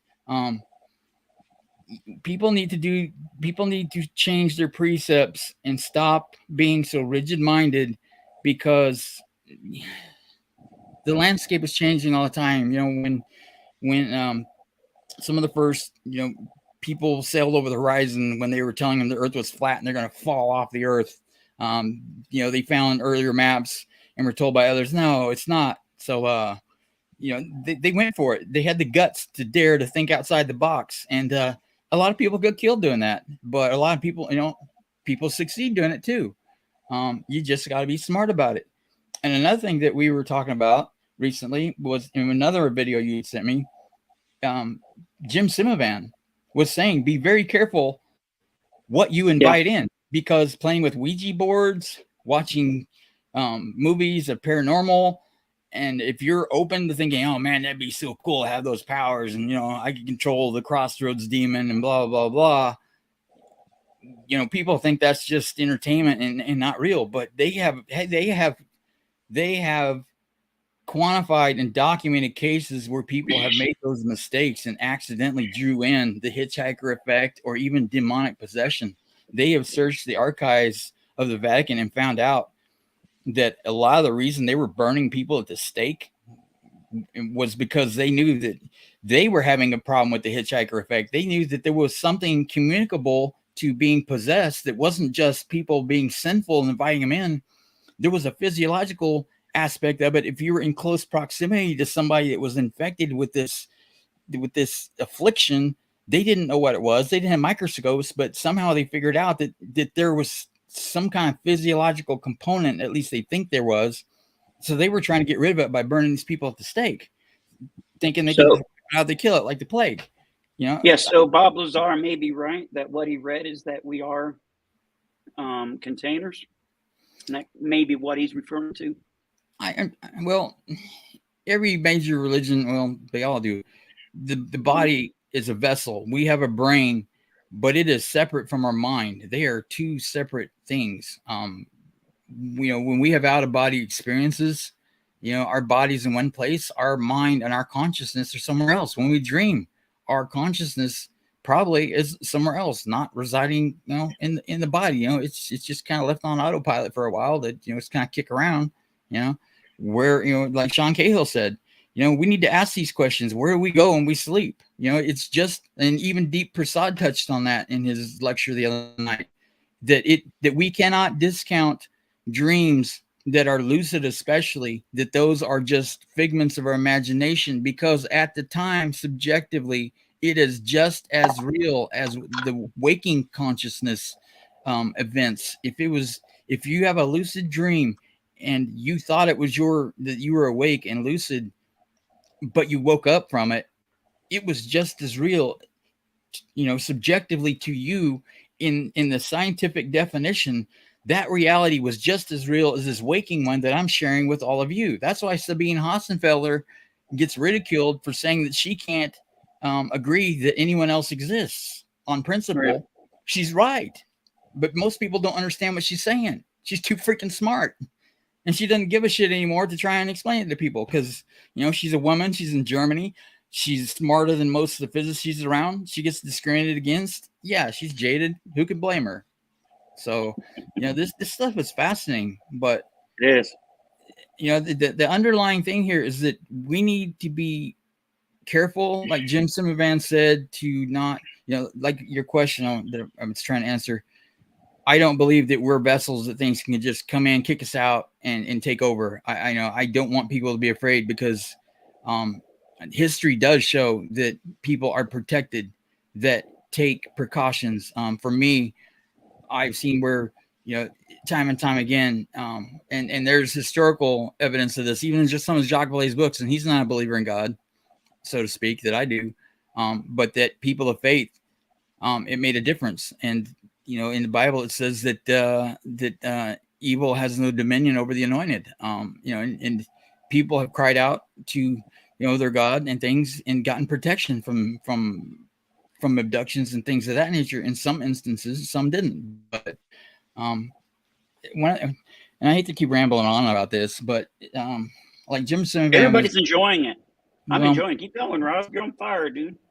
Jim Simovan was talking about, and I thought this myself, and I've spent a lot of time throughout my life thinking about this because my upbringing was not good. I've seen a lot of people suffer pretty horrifically early on, even. And why would God let bad things happen to good people? And it took me a long time to come to terms with that and not be angry at God for the things that happened to me. Scripture doesn't tell us that we are going to have a cakewalk of a life if we accept that. And I'm not saying Christianity is the only path to salvation for what I believe it is, but that's my worldview. It's not the worldview for Hindus and all, that's different. That's their business, not mine. I am not criticizing them one bit, but it's individual. That we are offered that kind of protection. But like what Jim Simovan was saying is, where was God in Auschwitz? Where was, in the Holocaust? Where was he during these wars? When we nuked Hiroshima and Nagasaki and all these other places where humans are suffering. If you want to create a computer with a bot friend and it tells you it loves you all day long, it wakes you up. You can, in Japan, they're marrying these things. They can program to say whatever they want. But is it truly fulfilling to have a created being that tells you what you want to hear, but it didn't have a choice? Would you find that rewarding to have a automaton pet wake you up every morning licking your face instead of your dog that did it by choice? The computer saying I love you and all this stuff and giving you feedback. It's hollow. It's insincere. There's no sincerity to that. There's no choice, freedom of choice. Your dog can choose to bite your face off and and run out the door and never come back. That's its choice. You can do that. And if it stays, it loves you, or at least it likes your food. So if you start limiting people's freedom of choice, then okay, two guys are fighting. They're both good people, but from their perspective, the other one is wrong. They're both, there is no absolute. Most things are gray. There is very few absolute blacks and whites of anything in this universe, period. So where do you draw the line if you're going to be a God and you're going to say, okay, we have free will that I'm going to grant people, except, well, Johnny over here is punching this guy's in the face. I'm going to intervene there. Well, this guy's pulling their pigtails out, and well, I'm going to stop his free will. Well, this nation's doing bad things to this nation because they believe wrong, but they're actually, both sides are really kind of decent people. But I'm just going to limit this side. Where do you draw the line with intervening with somebody's free will? Where do you do that? I wouldn't want to make those decisions, but most religions don't tell us that we are going to be rewarded in this earthly flesh. We will be rewarded in the afterlife. And that's what matters. And that's what I came to realize, is that God isn't concerned so much with what we go through as how we go through it, how we choose to perceive it. Like the car crash I had, it was horrific. It was traumatizing. I've been through some other comparable things. I could have been very bitter about it, but I wasn't. I was very thankful I survived it. I've had a lot of hardships in my life. I'm not going to lie. But the one thing that has kept me sane and kept me hopeful is my faith that at the end of all this, I'm going to be told, good job. And there won't be any more pain. There won't be any more tears. And that'll all be done with. That's what motivates me. So I want to continue the mission until I can't. And when I get called home, hopefully I've done a good job. But if you know, to think that a God, that if you believe that they're omnipotent and all powerful and lived forever, that if they only created one species in one planet of all this vastness, that's limiting your faith in the God you believe in. Of course, there would be many civilizations, many planets, many worlds. You know, it's what he does. And at some point, they're going to get too big and start having cross pollination where they're starting to interfere with each other. You know, it's like with the Native Americans that were so isolated from the Europeans for so long, they didn't have a natural immunity to them. It wiped out 95% of the Americans in the first 20 years when the conquistadors came over and just decimated them. At some point, there's going to be an intermingling, and we have seen this with ancient history. And you can ask Andrew and all them; they'll tell you there have been many instances of civilizations completely vanishing from the face of the earth, gone, just done, and then rebooted. So take it for what you want. Some of it, I believe, was natural disasters that are cyclic because they happen an average of every 2,000 to 3,000 years. I think some of it, they got annihilated for whatever reason. But the one thing that goes back, and even into the hints of Atlantis, what little information we truly have, the survivors blamed the hubris of their technologies that were their downfall. And that resonated with me because also in the scriptures, it talks about how that with the Israelites, they couldn't touch anything made out of iron because it was evil. And they had to reject it. They had to destroy it, bury it, whatever, get rid of it. If you find it, weapons, plows, whatever, get rid of it. It's evil. And I think it's because prior to the last flood at 3000 BC, that's when these little g gods lived in these temples all over the planet, set themselves up as rulers and dictators. Some civilizations were more benevolent than malevolent, but we've got evidence all over the planet where there's everything in between, where some were, some humans were being treated fairly and some were just complete slaves to their masters that proclaimed that they were their gods. And they're not around anymore. They're gone. Where'd they go? They had to have a language, to build something like Kailash Temple or the Great Pyramid. You can't just use your thumb and a plumb bob and the length of your forearm to square that thing up. Even the top engineers on the planet look at that, and it is built to a tolerance that is like a factor of 4 more precise than any building we would build on the planet today.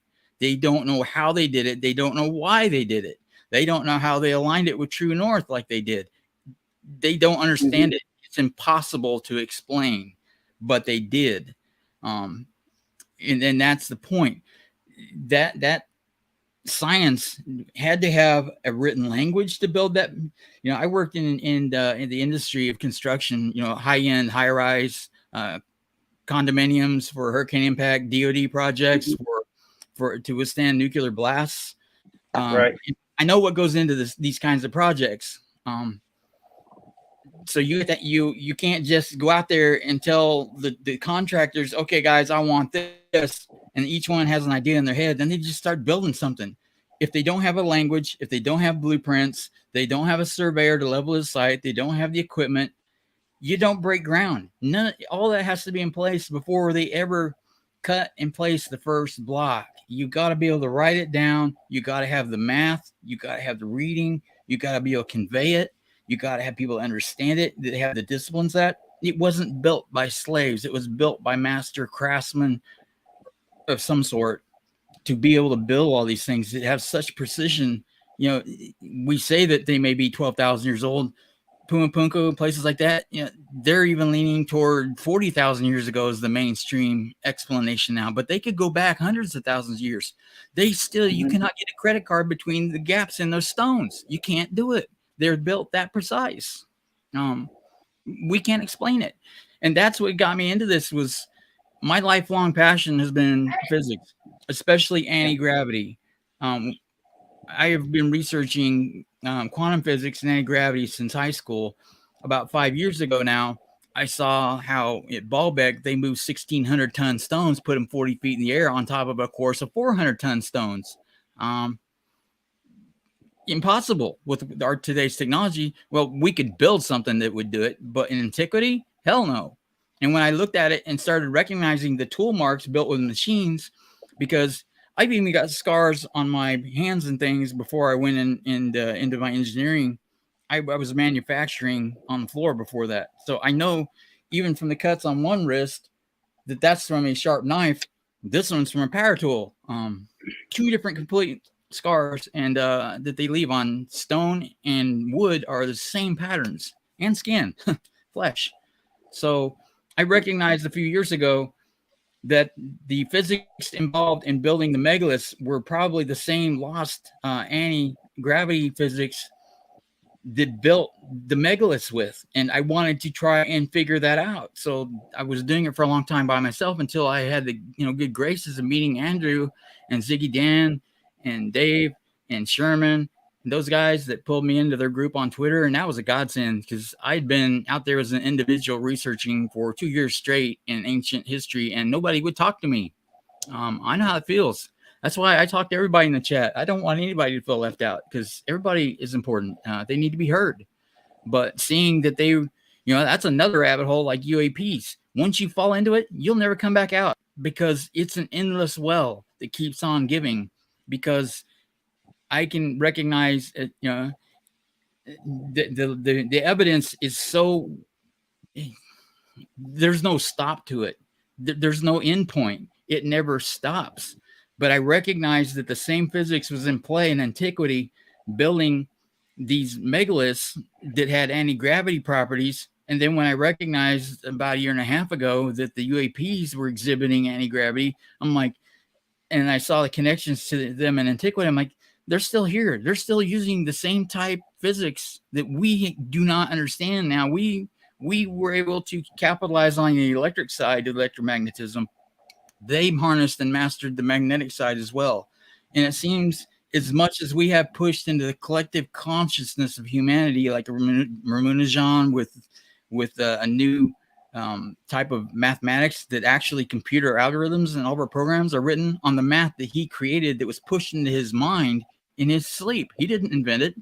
And they even state that most scientific breakthroughs that are fundamental weren't from hard work in the lab and crunching numbers and blowing shit up like the light bulb times. They were pushed to them, in their sleep. They had visions, and boom, here it is. They were infused into humanity. But at the same time, I think there are some cognitive dissonances that are blocking humanity from learning things like anti-gravity so far, that otherwise I think we would have figured it out. But I think that we may actually being retarded from not being able to learn certain things, because we look what we did with splitting the atom. That was bad enough, but this anti-grav type technologies and how they can manipulate the quantum field energy, where it can literally boil off the world's oceans with one cup of what used to be thought of empty space, and in the vacuum space isn't empty. The energy contained in that quantum field is enough to boil off all the world's oceans in just that little small space. Infinite amounts of power that would make nukes look like a firecracker. So why would you want to turn us loose with learning how to use that kind of technology? It's unimaginable. I watched Star Wars technologies in the 80s that Reagan developed, and they had come out with in Popular Mechanics, I think, or Popular Science, they showed in space they had built this big giant round device that had all the like spokes on a wheel, and at the center of it was a plasma cannon that could decimate a city in one charge, just melt it into plasma. It was horrifying to me in 1984 when I was 18 years old to see that. I'm like, oh my God, what is this? So, but that was the rage for just a few months in the media, because we didn't have internet back then. It was in Popular Mechanics, it was in the science journals and stuff, and then all of a sudden, boom, it was gone. No record of it. The magazine stopped talking about it. Just evaporated on Star Wars technologies. Do I think stuff like that exists? Hell yeah. But there are reasons for keeping things discreet, and I don't believe that our government should go full kimono on everything that we have that are defending our nation. It's not so much that I am worried about the phenomena, because as far as I'm concerned, they've been here forever. I'm more concerned with our adversaries. If they think that we've made breakthroughs with reverse engineering technologies, and they don't think that we've gotten a chance to field it yet, it could incite them to attack while they think they still can. So there is a very fine line to walk with that on the intelligences of any major player on the planet, because Israel is in hot pursuit of this. China, Russia, Iran, and they're all spying on each other. We spy on them, they spy on us. But if, say for instance, China thought that we had made fundamental breakthroughs, and we came out and were demoing a sport model of a reverse engineered craft, and that we're showing how they can fly it through 5 buildings and they all implode at the same time, in nanoseconds, yeah, it'd be just wild beyond imagination. But as the enemy and the adversary sitting back watching, they're like, if they produce that in mass, we're done. If they haven't done it yet, maybe this is our only chance to stop them. That could trigger a global war, and that is a real possibility. We have to be careful with that. But on the same token, we can't let other nations think that we're like with hypersonics, thinking Russia and China developed them and we had nothing. We don't want to show our hand, but to think that we don't have something that could counter that, or our own hypersonics, that's just kind of ludicrous. But you don't want to show everything you have, especially with defense. That's universal. You don't need to have your claws out until you have to. Yep. But you do want to be able to put your porcupine, your quills out enough to keep them off of you. So it's a fine balance we're having to walk with the government. There's a tremendous amount more that they could reveal, and that is overclassified to our detriment, which is the battle Lou and them are fighting, and rightly so. It's damaging our nation, and it has been for 75 years. These people that have been these dark silos and coveted these programs, they're not thinking of America's best interests. They've gotten rich with some of these aerospace companies and powerful, and they don't want to relinquish that. And I'm not going to rail on that too much, because I don't want to get my computer shut down again today. Yep. Of course, Rob, you're doing a great Rob, job. I have to interrupt you, Rob. Someone just donated $20 to the charity, and I want to thank that person. Thank you very much. All right, thank you, Rob. Go ahead. Yeah, thank you very much. Google map of Earth's gravity, big blue region. Yeah, I've seen that, Andrew. Where people think that the Earth's electromagnetic field is consistent, and that there's no large fluctuations. It can fluctuate wildly, and like Andrew's pointing out, there's one of the biggest anomalies is over India, that would allow it to have physics properties in that local area beyond what other countries would be able to utilize. And the world grid, there was one of the first pilots, and that's how the world grid got mapped out.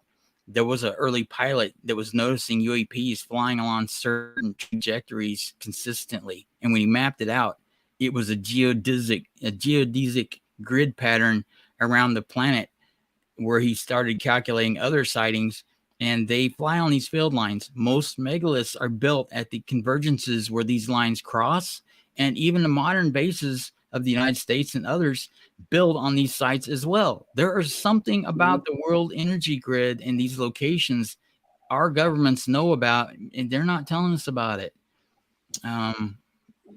Not yet. And why? Some of it I think is for the right reasons, and some of it I don't think so. But we at least need to, if they can't tell us something, they just don't need to say, well, you don't have a need to know. It's top secret. Go kick rocks, and we'll annihilate you and your whole family if you don't keep your mouth shut. The Men in Black, they don't have that kind of authority to have done that to people. That makes me so angry. Yeah, they do that. I'm sure they've probably done it to some of the wrong people, and they probably didn't fare too well with that crap. Not everybody's gonna take that shit laying down. I don't think that they were. I don't think that they were the ETs. Not all of them anyway. I think it were people abusing their authority, and that that's one of our cases that we're pursuing. Did you want to tell them about Jonathan that has been in contact with you again? Yeah, he is, and he was concerned about me, and then I told him that we would have a conversation. The following day, I was had COVID, so I got to contact him again. He's on vacation with his family, and we'll get the ball rolling so we can brief him on what we've discovered about his case. Case number two, folks. Yeah, and Zenabil, yeah, you're dead on, man. I mean, you get it. Yeah. Where he wrote today, you do not break ground until all the engineers have signed off, survey, soil, structural, mechanical, electrical, construction, and the damn legal department. Yeah, and the funding. Look at all these megalithic structures around the planet. Does anybody really think they drew it out in the dirt and said, okay, guys, go take your copper chisels and pounding stones and let's get this busted out? There's 2.5 million blocks in the Great Pyramid. That means that and the smallest ones average 4 tons each. They would have had to been placing one block every 5 minutes around the clock for 20 years, I think, to have built it in the time that they said it was. But the construction of the Great Pyramid, if you have something that large and you built it with primitive construction, like at Stonehenge, there's a body underneath one of those stones that fell over, and they just left it on him because they didn't have a way to probably pick it back up and get it off him. He's already dead and squished. So, what's the point? Plant a couple of flowers there and, give him a salute. He's done. There's no reason to bring in, half the people on the island and braid enough ropes to try and drag that giant ass stone back off. He's not going to be saved. He's. They could dig under it and get his remains a lot easier than they could have tried to lift the stone at that point. But they just left it. He's, as far as I know, he's still under there flat as a pancake. But the point, if you laid that many blocks into the Great Pyramid by primitive methods, blood is made predominantly of iron.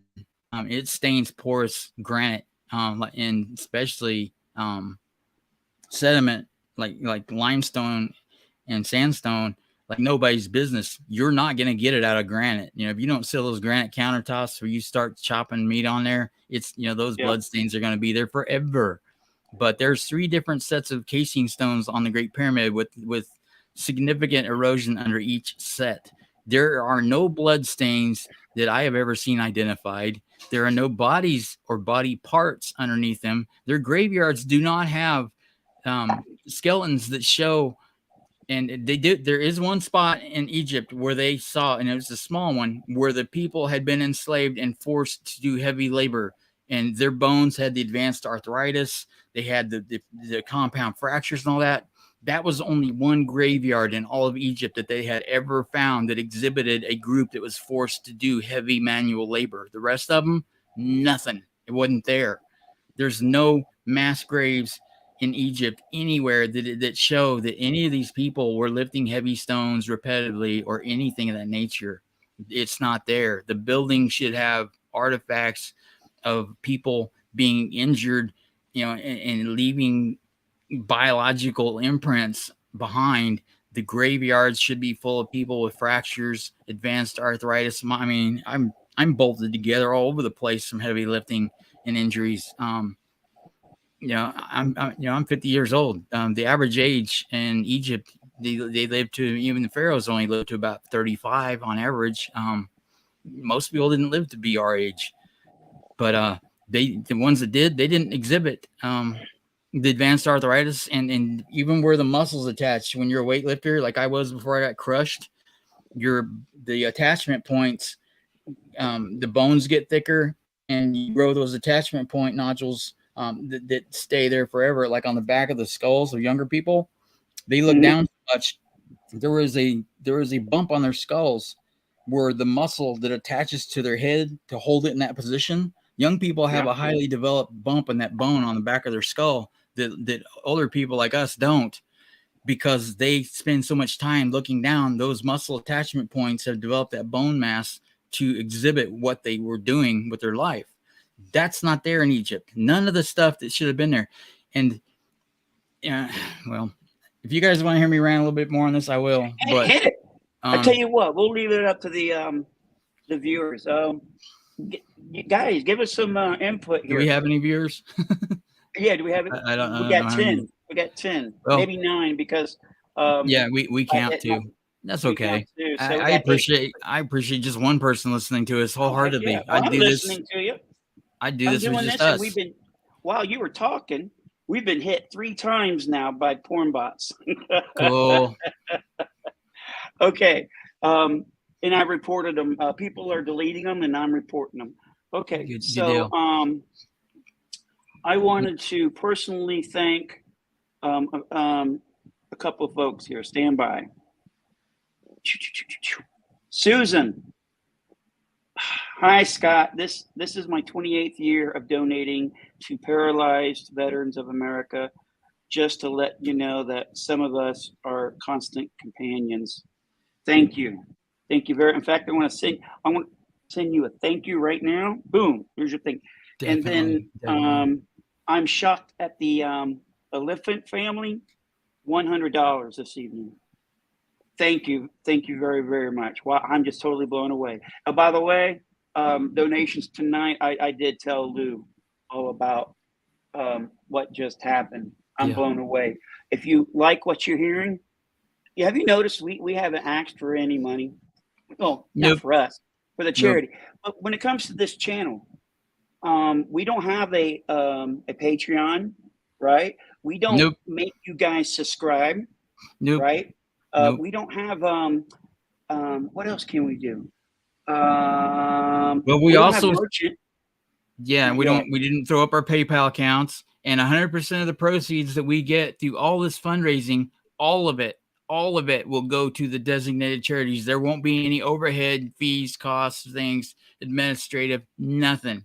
If we have to pay it out of our pockets for any of that crap, we'll do it.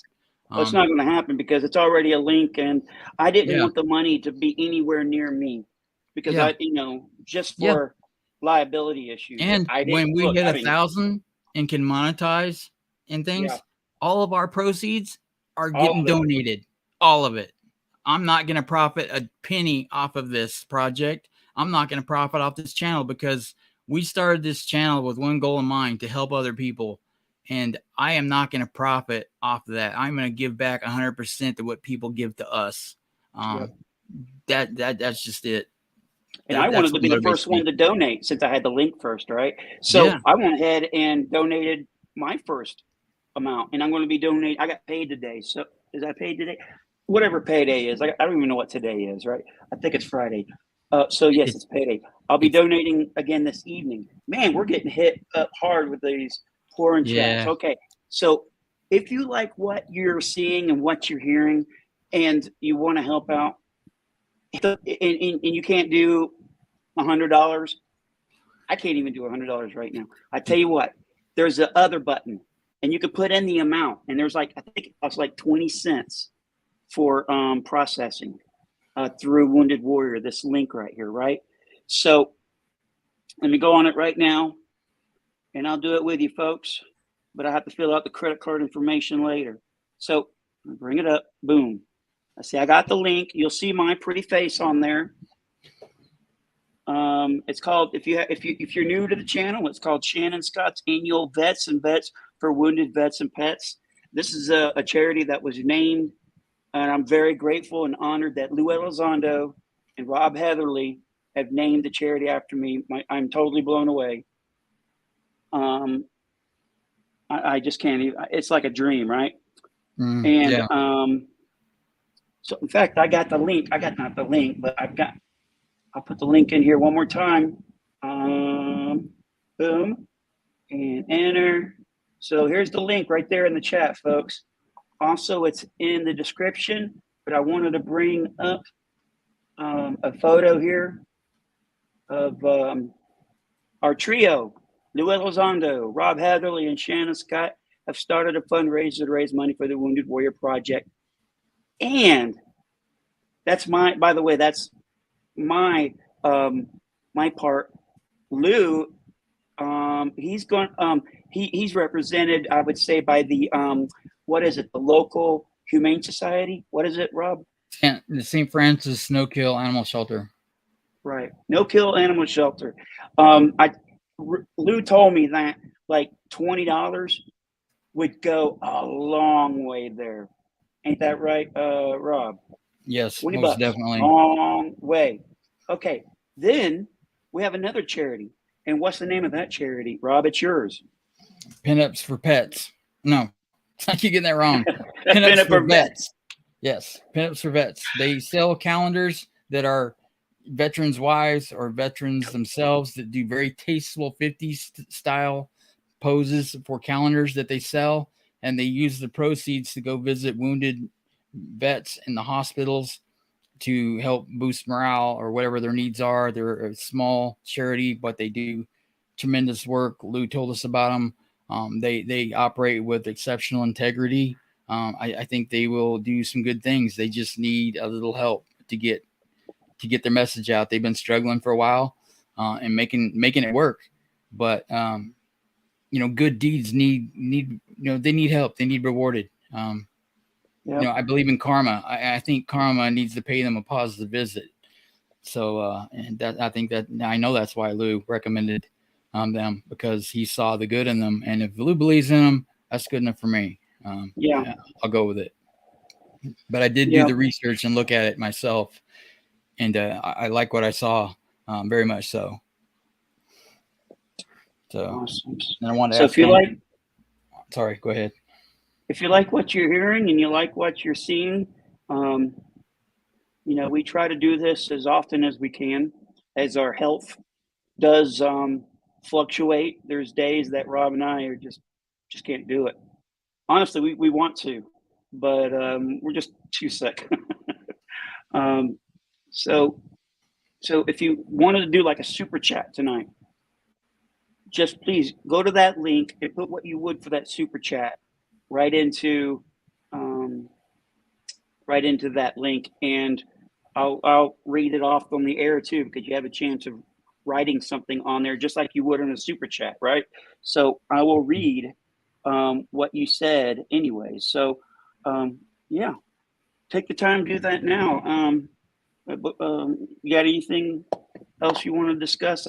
I'm sure there's 10,000 things I want to discuss, but I can't think of it. Well, the one thing I was getting ready to say earlier was that in Egypt, when you visit their museums and things, they have all over Egypt in their museums, they are consistent with showing the tools that they used for 3,000 years, of the copper chisels, the diorite pounding stones, these little bow saws, and this little type hand hoe thing that they had. When I started, when I was a teenager, I was dirt poor. I wanted a car. I had to build a car because I couldn't afford to buy one. I did have a job, but it went to feeding my family because that came first. I was driving at 14 illegally because I had to get a way to get to my job. But, the risks need to be taken. But I had a toolbox that consisted of a pair of old pliers, a couple of old screwdrivers, crescent wrench, and a pair of vice grips, which I still have to this day. I built my first car, a 68 Cutlass, with just those little hand tools and a few borrowed socket sets and things. I bought a body, and then I had to put an engine in it, transmission, a rear end, and I was pretty mechanically inclined, but I didn't know anything about building all that stuff. And I had this old mechanic that volunteered to build me an engine. I didn't know what I had at the time. He built me a 67 400 GTO stage 4 engine for it. 400 11-to-1 compression. It was a beast, and a 400 transmission, 12 bolt rear end. But I put all that crap together with that little toolkit that I had. I got some tips from family and friends that were gearheads and things of that nature. But I did all the work, most of it myself, and I was very proud of it. But I did it with this little toolkit that was just very primitive, but I made it work. And my toolkit now, you could put in the back of a tractor trailer, because I have so many tools now by this age, because I have built so many vehicles and repairs that I have the right equipment by now. Man, I wouldn't even want to think about how much money I'd have to replace it with, but it's up there, because I've accumulated over a lifetime. My tool set has changed from, in the 40 years that I've been turning wrenches, significantly. But to say in Egypt that their tool set over 3,000 years, they could figure out how to build the Great Pyramids, which, by the way, were the ones built first, not last, first. Then they got worse from there. There's only true 7 megalithic pyramids. The rest of them are mud brick and melted. But all of those 3,000 years, their tool set did not advance. None. Right there. Bullshit. Flag on the play. How stupid do they think people are? Mm-hmm. Yeah, 240Zs. I owned one of the. Oh, I had a white one. It was beautiful. 5-speed or maybe a 4-speed. I can't remember now. Yeah, wonderful cars.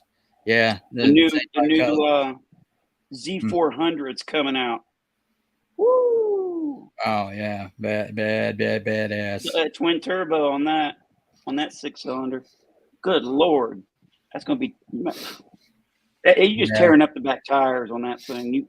They might want to make that all-wheel drive or something. Yeah, when they came out with a 446 pack, with the Hemi engine and in the grabber air scoop, out of the 70 with the air fin in the back and stuff. Mm-hmm. I'm willing to bet UAP were down there thinking, "Damn, we got to build one of those."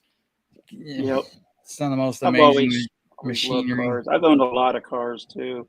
Only one sport car, and I got rid of that because I needed a truck, right? So, yeah. But I wanted to tell you, I do play. Obviously, I sit in this chair a lot, and while I'm doing my breathing treatments, I've been playing this new game. I don't know if anybody else is in the chat here that's played Xbox. Their Forza 7, and the car that I just got, I've never heard of it before. It's called the Ford, and it's a real car now, a Ford RS 200. Have you ever heard of the Ford RS 200? Ron? I stopped buying vehicles that are over 2000 model, because anything prior to that, like I've got two 97 Suburbans and 199. It's a 1986 Blazer vehicle, Rob. And I got a 94 Lincoln Mark 8. Mm-hmm. My wife has a 2004 Subaru, but I don't buy anything I couldn't work on, because I looked at some other cars to upgrade, and the cost of the computers and the special tools to repair them with, it was insane. We bought we had a PT Cruiser, and the water pump went out on it. I was like, no big deal. Called the parts store. Yeah, we got one, $30. I went down there, was going to get some gaskets either, but I thought before I go, I'm just going to go through, because the engine's in there sideways. I want to make sure, I know how to do this before I try and bust it out before she has to go to work the next day. And you have to drop the engine and transmission out through the bottom of the car, jack up the car way up in the air, pull the engine transmission out the bottom, and the water pump is behind the timing chain, so you got to take half the engine apart. And I was like, screw that, not doing it, can't do it, don't have the tools, don't have the health. $1,800 to change a water pump. That's unconscionable engineering. They know damn well that the water pumps are going to go out, and they built it to be disposable or to cost you so damn much, and need specialty tools that you have to take it to a dealership to get it done. 1980s car, Rob. It kind of looks like a. What is it? It looks like a Mazda X2 or something like that. No, that is a Ford RS 200. Would you like to take a guess of the average cost of buying this car today without Googling it? 500,000. Just about, like $250,000. It's that's like maybe I can look into this car and no, it's way beyond my price range. But it was built as a rally car apparently. So yeah. I won't. Eli, I'll just drive the car on the Xbox here. I'm not. I'm not going to buy that car anytime soon. Woo! I might as well get a Lamborghini for that much. Woo! Eli is building a 75 F-150. I have a short bed 64 Ford sitting out here with a subframed Coupe de Ville Cadillac front end with disc brakes, power steering, and a Cadillac 500 built out the ass with aluminum high rise and an Edelbrock 4-barrel on it that will shred the tires off till they explode and not get 10 feet because it can't get traction. It's got so much torque and horsepower. One of my son's idiot friends came and popped the hood on it a while back to look at it and didn't get it down correctly, and I was too sick to go out and check on it for about a month, and he didn't get it closed properly, left the air intake off, and water got down in the engine. So now I've got to take the top end off and redo the engine and make sure the cylinder walls don't have any rust on them, because I am not about to start that thing up and rip the rings out of it. Oh, it does. There's rust on the cylinder walls. Yeah, I'm gonna have to hone all that out and rebuild it. I've done it so often, it's not that hard if I had the health to do it. But yeah, I'll get it done. But have someone bring it in with a dolly into your living room or right there in your room. You'd be surprised how many things Anna has actually allowed me to bring into the house and rebuild. Bless her heart. Because you gotta have the air conditioning. It's 101 where you're at, isn't it? The heat index can get up to 110 on average this time of year. Yeah, it's brutal. Yeah. But right now I've got to. I don't go outside this time of year. I have to go. There's going to be a lull in the temperatures tomorrow, so I'm going to hit the salvage yard because I got to get a fan shroud. The new radiator will be here Tuesday, and I've got one of those 3-foot tall barrel fans that you get to cool chicken houses with. I can plug it in out front and have enough air on me in the shade to stay cool enough to replace the radiator and stuff in my truck. So I'll get it done. It ain't easy like this, but I can't afford to have somebody, pay for that kind of stuff. So I'll let you have 24 hours to sleep on this idea, Rob, but will you or will you not be writing a book? I'm giving it a lot of thought. Okay. Because you make that decision of doing it, you're going to have to just do it. Because what you told me last night just blew my was it night 2 nights ago? It don't matter. Yeah, it just blew my mind, dude. Just totally blew my mind. The psychology. I think that's a good. I think unbelievable.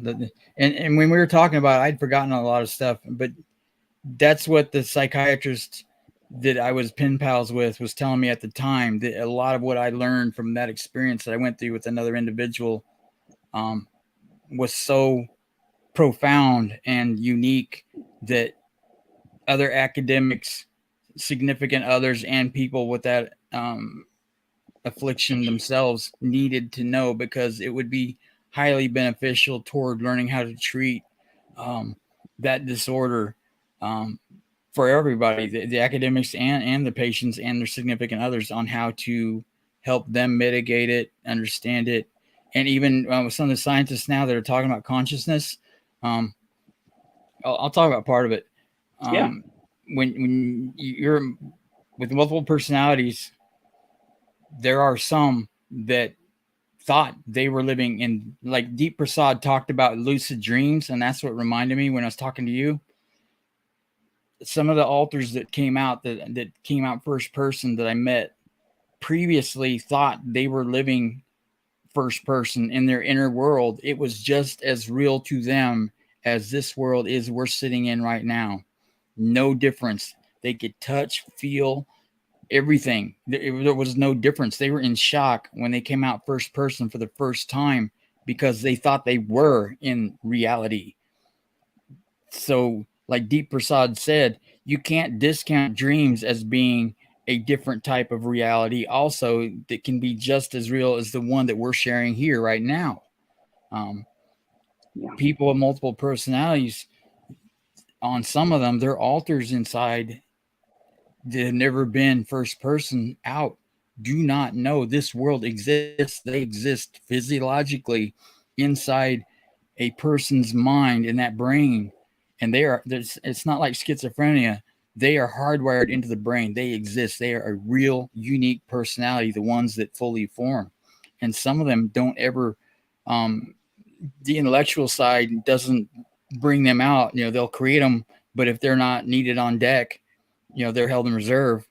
They have an inner world they build that they live in that's just like this, down to the wallpaper, light switches, they remodel, all of it, just like we would do here.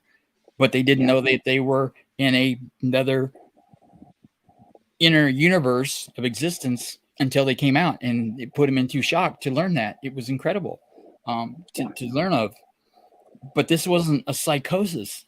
This was an altered state of existence that they were in, that you cannot say that was mental illness. It was just as real to them, and it coincided with what Deep Prasad said about dreams being a reality subjectively for that person, just as real as the one we're sitting in right now, and you can't disprove it. So he's basically like, make my day and prove me wrong, because you can't. So yeah, there's some profound implications of that I've been remembering since we brought it up. I think it would do. I think it would be helpful, and that's why I would. It's not about the money. I think people need to know, and it's taken me a long time to get through the trauma that I experienced dealing with that. When I helped that person get through it, to get through the trauma that it scarred me with doing it, it was very damaging, but necessary. So I kept my notes, which is volumes. You guys know how I write by now, if any of you know me at all.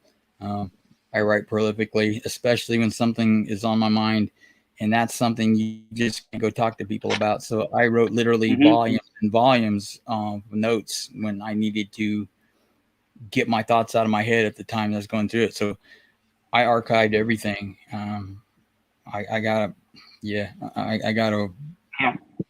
so many notes. Shannon was telling me I need to write a book. I was like, dude, the information I have, I think it could be like a 4-part volume. It's unreal, the amount of information I have. And it can be verified. The psychiatrist that helped me with that person, he's still alive. I still have the emails from him. I can show the chain of custody where I actually did get the emails from him. This all took place. So for those that want to call bullshit at some point that I made it up, I can prove it all. So, yeah. Yeah, it was amazing. It was like something I've never heard. Very unique. Yeah. And my wife was getting mad that I was talking in bed to him. Elbow on me. Hey, Rob, I got to go to bed, man. My wife's letting me know right now. I thought I was going to be quiet enough I could talk to you. Banana oil? Yeah. Is that what's in WD-40, the main ingredient? No, I think it's fish oil, isn't it? I don't know. There was stuff we just got hit by our 4th time tonight by porn bots. Man, that person's just enter. Zenabil was saying to put it on slow. Now I don't even remember what he said. What do you call it? Here, don't worry about the porn bots. Y'all just worry about the link to the charity. Okay, let me see if I can report that son of a gun. Yeah. I'm reporting it too. But yeah. Yeah, that type of multiple personality disorder is something that scares a lot of clinicians, psychiatrists, and psychologists both, because when they understand it, they don't like the thought that a mind can fracture and not know they're fractured, and it scares them to think that it could happen to them, so that some of them even reject that it even exists. And a lot of people get into this psychology field because they have deficits they want to work on themselves. So if you go into psychology, and only the strongest minds will take on multiples to treat, because they are so overwhelming, and it's not their fault that they were traumatized to end up that way. I don't fault them. They need help. They're not people to be ridiculed and made fun of. The person I helped has got an IQ that would just blow your freaking mind. But there were many of them, and only one of me. So It was one of the most amazing stories I've ever heard in my life. It's like, dude, you got to write a book. yeah. All right. They've been reported.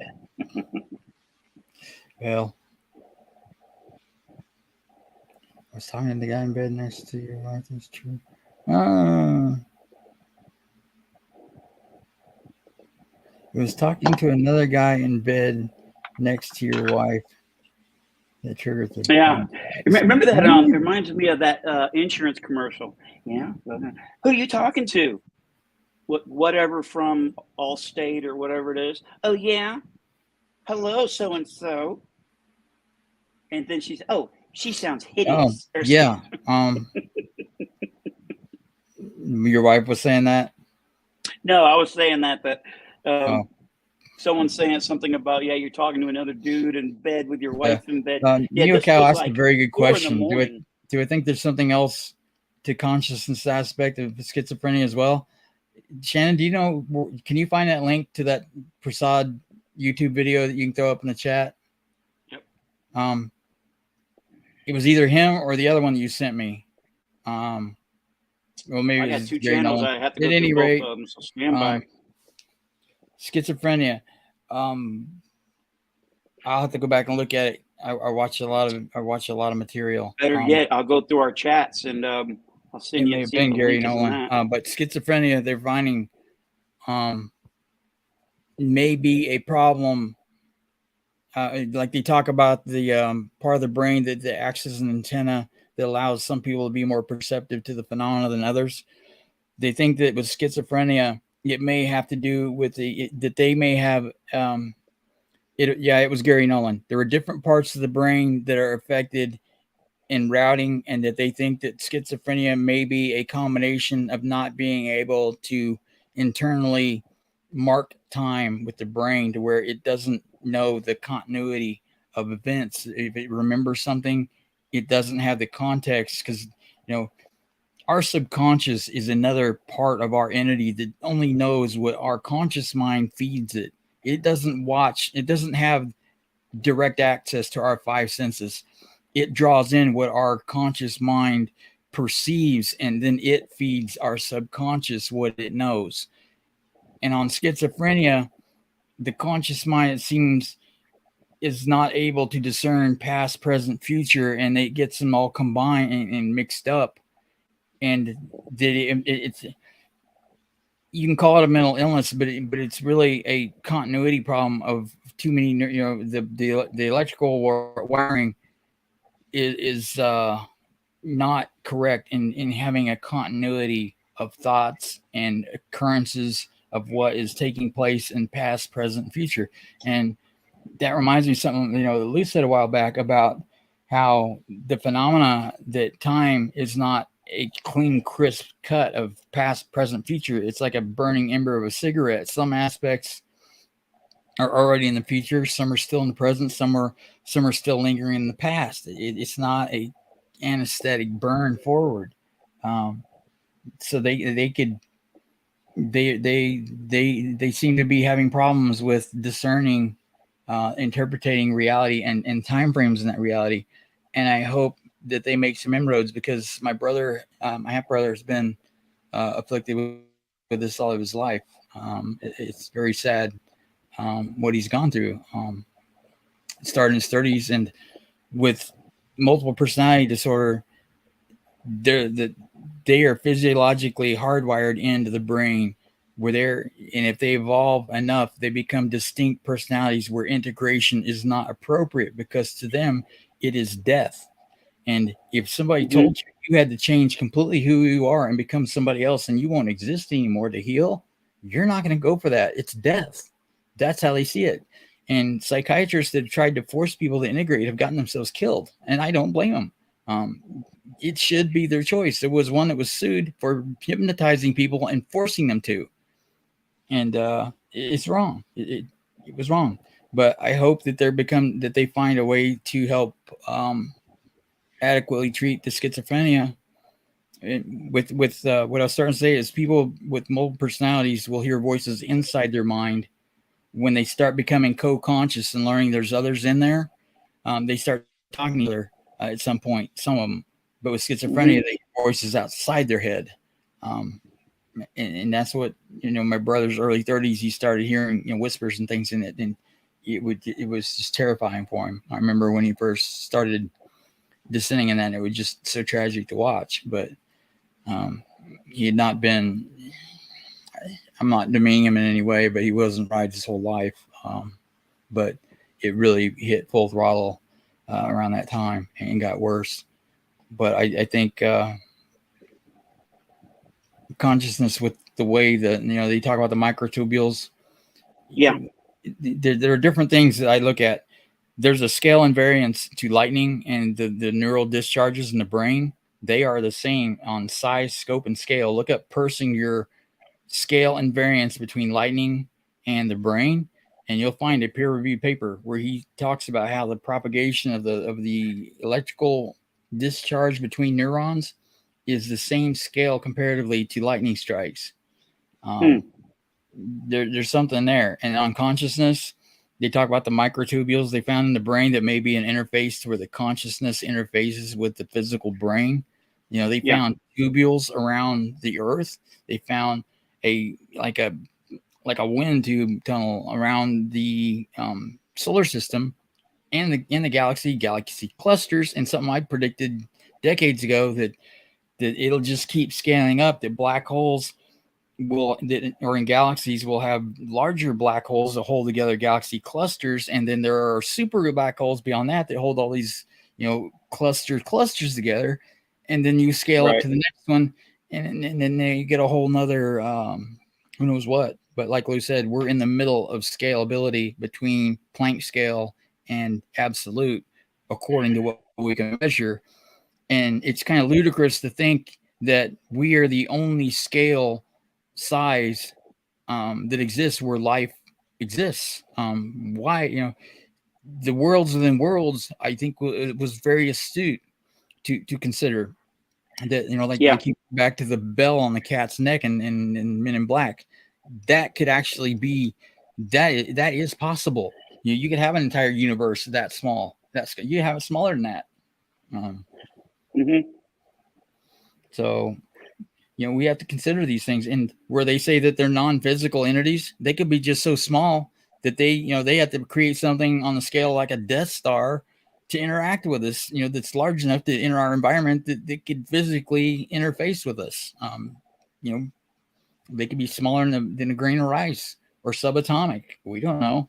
But I think with the hitchhiker effect, that's something that they have to consider, is that this may be a highly intelligent life, that it's maybe even subatomic in size and scale. Right. So there's a lot to think about, but fundamentally, we have to abandon a lot of old precepts and be willing to entertain new thoughts. And I think what Deep Prasad lined out, a scientific method to be able to accurately describe things that we observe and sort them out and process it and exchange ideas. And he's not the only one with these ideas. Don't get me wrong. I just think that for young minds, new blood and things, that I think he has a lot to add to the conversation that'll reach a lot of younger generations and people to get them motivated.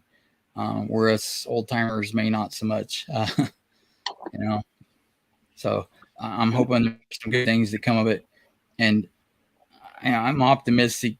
This is the longest run that humanity has ever had without being reset by a cataclysm. This 5,000 years, there's no evidence on this earth that we have ever had another industrial age that would have had to been necessary for whatever. If those beings developed on this planet that built the megaliths, there would have been records in core samples of the ice core samples, the ocean floors, the Earth's crust. There would be chemical markers there that we would find that goes back hundreds of millions of years. There's no evidence of that whatsoever. Doesn't exist. Those technologies either did not develop on this planet, or they didn't develop at this scale on this planet. So I thought originally it didn't develop here. There's no chemical trace. Well, what if it was on a scale below us? That could happen. and it could have happened on Earth then, and we wouldn't know. So, I didn't exclude that then. So just more things to think about. Do I think it's probable? Hell no, I don't know. I can't assign a number to it, but it's something to think about for brighter minds than mine. Rob, I went ahead and I put that link to that video of that genius. Right. Well, okay. See where it's out. It's there. So it's not the porn box, okay, but it's see right here. Boom, there it is. Copy and paste it. Watch it after the show, folks. Man, that's a smart dude. I might have to rewatch that one, man. I have watched it 3 or 4 times now in segments. Yeah, I have to rewatch that one. It just you keep learning more and more. Yeah. Do you think there's something else that might be related to how kids and animals are able to see things? If you guys have any questions about anything, I don't care what the topic is. Is there something on your mind? Kick it up. I can ramble on about anything. Yeah, God knows who. Shannon, yeah. Can't shut me up. Yeah. Unless you do it. Shannon, are you still there? Are you? No. I always listen to what Rob has to say. Hey, anytime you want to interrupt me, don't let me just ramble on like a lunatic. I interrupt you when I need to. Has audible hallucinations. I tell you what, I'll tell a crazy story. I have hallucinations, folks, but it's not the kind you may think of. I have the smelling kind of hallucinations. For some reason, I hallucinate smelling, and with all the different smells in the world, why couldn't it be like roses or cookies or something good, right? Strawberries. No, it has to be a dirty ashtray. That's my hallucinations. I haven't had that hallucination in a while, but as soon as it pops up, I look at my wife. I said, "I'm hallucinating," and she knows that I'm smelling a dirty ashtray. Like it's a crazy thing. You need to go back and watch the Jim Sinovan one because he talks about a poltergeist that was in their home. The people that lived there before them that had passed on.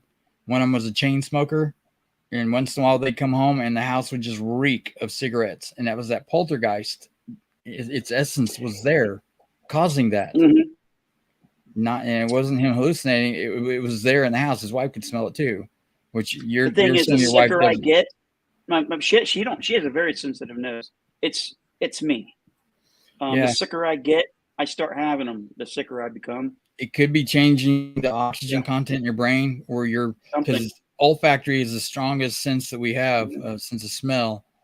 And I know when I start having low oxygen problems, everything starts not working correctly. My eyesight, my hearing, it all starts going. So it could be an artifact of that, but yeah, it very well could be the type of hallucination or vision. I need to talk to somebody qualified about some recurring lucid dreams that I had when I was a kid. They're very, very interesting conversation, but nothing I really want to talk about openly. But I would like to talk to somebody that can do hypnotic regression. Not that I think I was abducted or anything. I just want to understand why I had some lucid recurring dreams, the same one over 100 times when I was young. There were 3 different distinct ones, but they happened over and over and over and over, the same places. Very odd. And it aligns with ancient megaliths and the phenomena that we're encountering now, of all things. So I think it's relevant. And I was dreaming about it when I was little. I don't know why, but I'd like to talk to somebody that's actually qualified to help me figure it out. So if anybody listening or reads this or listens later, got any ideas, shoot them my way. I'll entertain it to talk to somebody that, like I said, that's qualified. I don't want somebody doing a seance with a Ouija board, long distance over the phone with me or something. No offense to those that do use them, but not my thing. So, yeah. So what other videos did I send you that was interesting? The Jackie Gleason interview, telephone call. That was recorded, and I don't know when it was released, but I just heard it recently. That was pretty amazing. Obviously, it was probably late 60s, early 70s.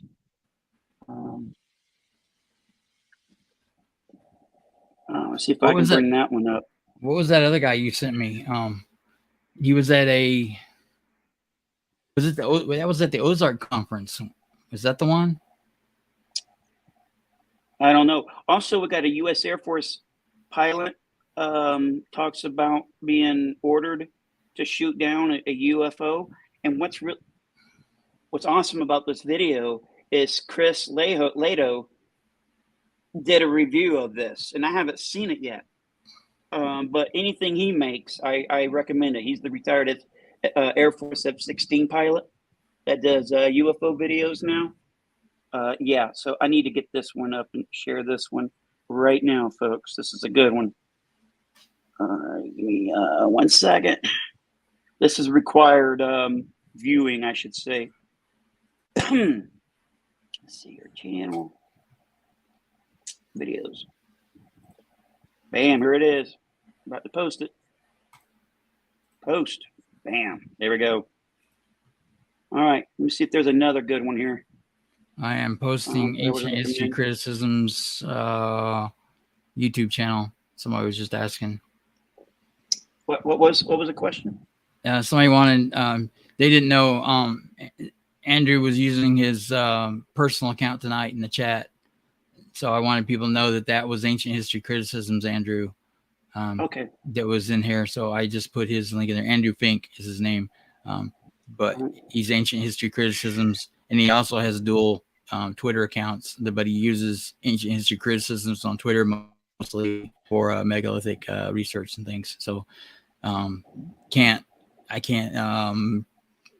compliment those guys enough to go and get involved in their conversations. You will learn phenomenal things about ancient history if you really want to. If you really want to drill down, those are the salt of the earth guys.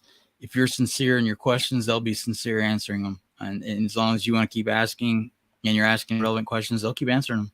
You know, they're decent people. Yeah. So at 12:11, I have a link, and at 12:12, there's a link for the Jackie Gleason phone call interview. And see if I can. So there's probably 90% of the people in the United States that don't even know this conversation is taking place with UAP. They still think that it is that prior 2017 New York Times article that we are still in that unproven.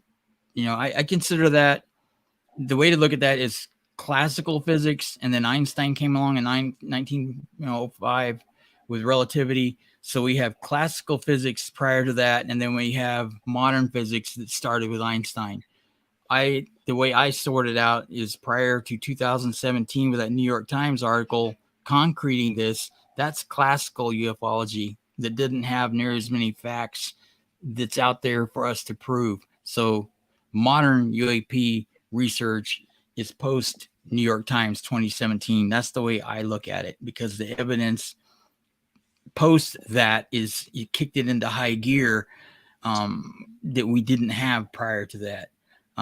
What Lou's talking about of moving into high gear, the next round of hearings, the 2023 defense language, that is where they have changed the name of the program once again this year, and they are motivating these clowns into taking them seriously, and where they're talking about immunity, to where all these dark silos and programs, and if the language between the Senate bill draft and the House, there's some language in the House I hope survives the Senate, because the House one talked about where industries that were under government contract working in tandem with the military as in some capacity as contractors and things, like Hal said, that they believe that a lot of these technologies are hidden in these aerospace industries that aren't subject to FOIA and for the most part not subject to government oversight. I think on some aspects of the contracts, they are legally bound to have to come forward with that information. And it's in the House legislation draft. That guy on Twitter that does a tremendous job at reporting on the House bill right now. I can't remember his name, but he outlined it. He's got it marked out in red in the screenshots, the language from the House bill to the Senate bill. And if you look at that, you'll see where it's mandating that private industries that had worked with our military on these type projects are going to be forced to report what they know also, which I think is groundbreaking and monumental. And I think also a little dangerous because this is the military industrial complex where they have cornered the markets with this kind of technologies and made trillions of dollars because of this. And now they're going to have to come clean. We'll never get to the bottom of all of this, obviously. And we've had some very people that want to remain anonymous, but have told us that we will never get to the bottom of all those Russian dolls. We don't expect to. We want to open up enough relevant ones to move this forward, to have a relevant conversation, to understand the nature of what we're dealing with and how to process it moving forward.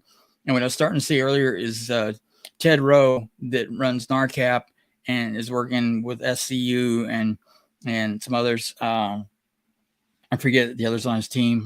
Very. If anybody's listening in the chat still, Chris Lejo might be on his team. They did the conference for AIAA last year and this year both, but he is running another initiative on the mental health aspects for experiencers. And I do think the government is going to probably acknowledge within the next year that these are non-human that we're dealing with. They're just slow walking it out, being cautious. Well, many reasons, but I think that's one of them. When it gets concreted, a lot of people are going to have a cognitive dissonance to it, even when they're told it's real by the government. If it doesn't affect their daily life, if it doesn't have some kind of alteration within their existence, they're not going to believe it. They're going to dissociate from it, and that's okay. But the ones that do acknowledge it, there's going to be a lot of people trying to figure out how to cope with the changing landscape, and there's going to be a demand for mental health capabilities to help with the develop the new landscape. How do we cope with this? How do we make sense of it? What about religion, our worldviews, and all that? To me, I've said all along, there's room for both because just like physics didn't disprove God, just because there's aliens doesn't mean that there wasn't a grand architect of all of that. We don't know. You can't disprove God, period. You can't happen. But even Deep Prasad in his lecture he gave the other night, he was even touching on that. And he said he was a staunch atheist before that, but now he's extremely spiritual because he realizes there's a lot more to it than he thought. Does believe in life after death now. Not saying he's a devout Catholic. I don't know what he is, but what he ain't is an atheist anymore. And he recognizes the spiritual component, that there's much more to being human than he originally thought, that we're just not random chemistry that just happened to get hit by lightning at some point and crawl out of a mud puddle alive.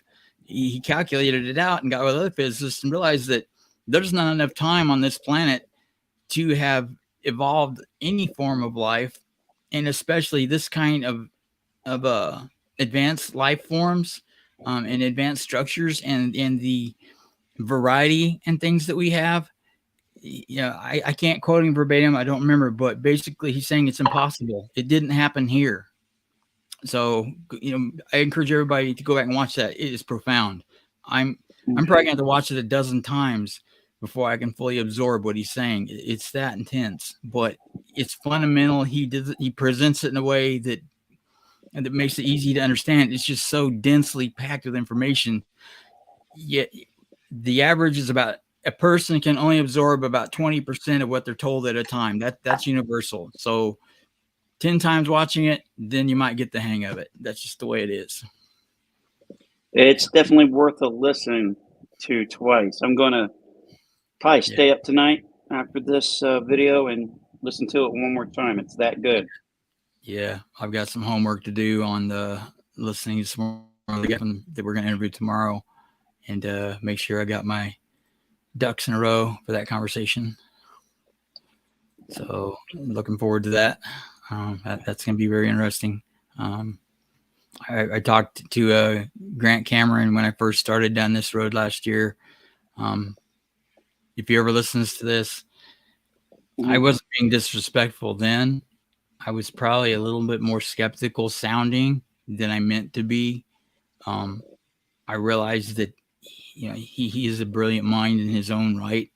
And I wasn't disrespectful, but I could have been more respectful, I guess is what I'm trying to say.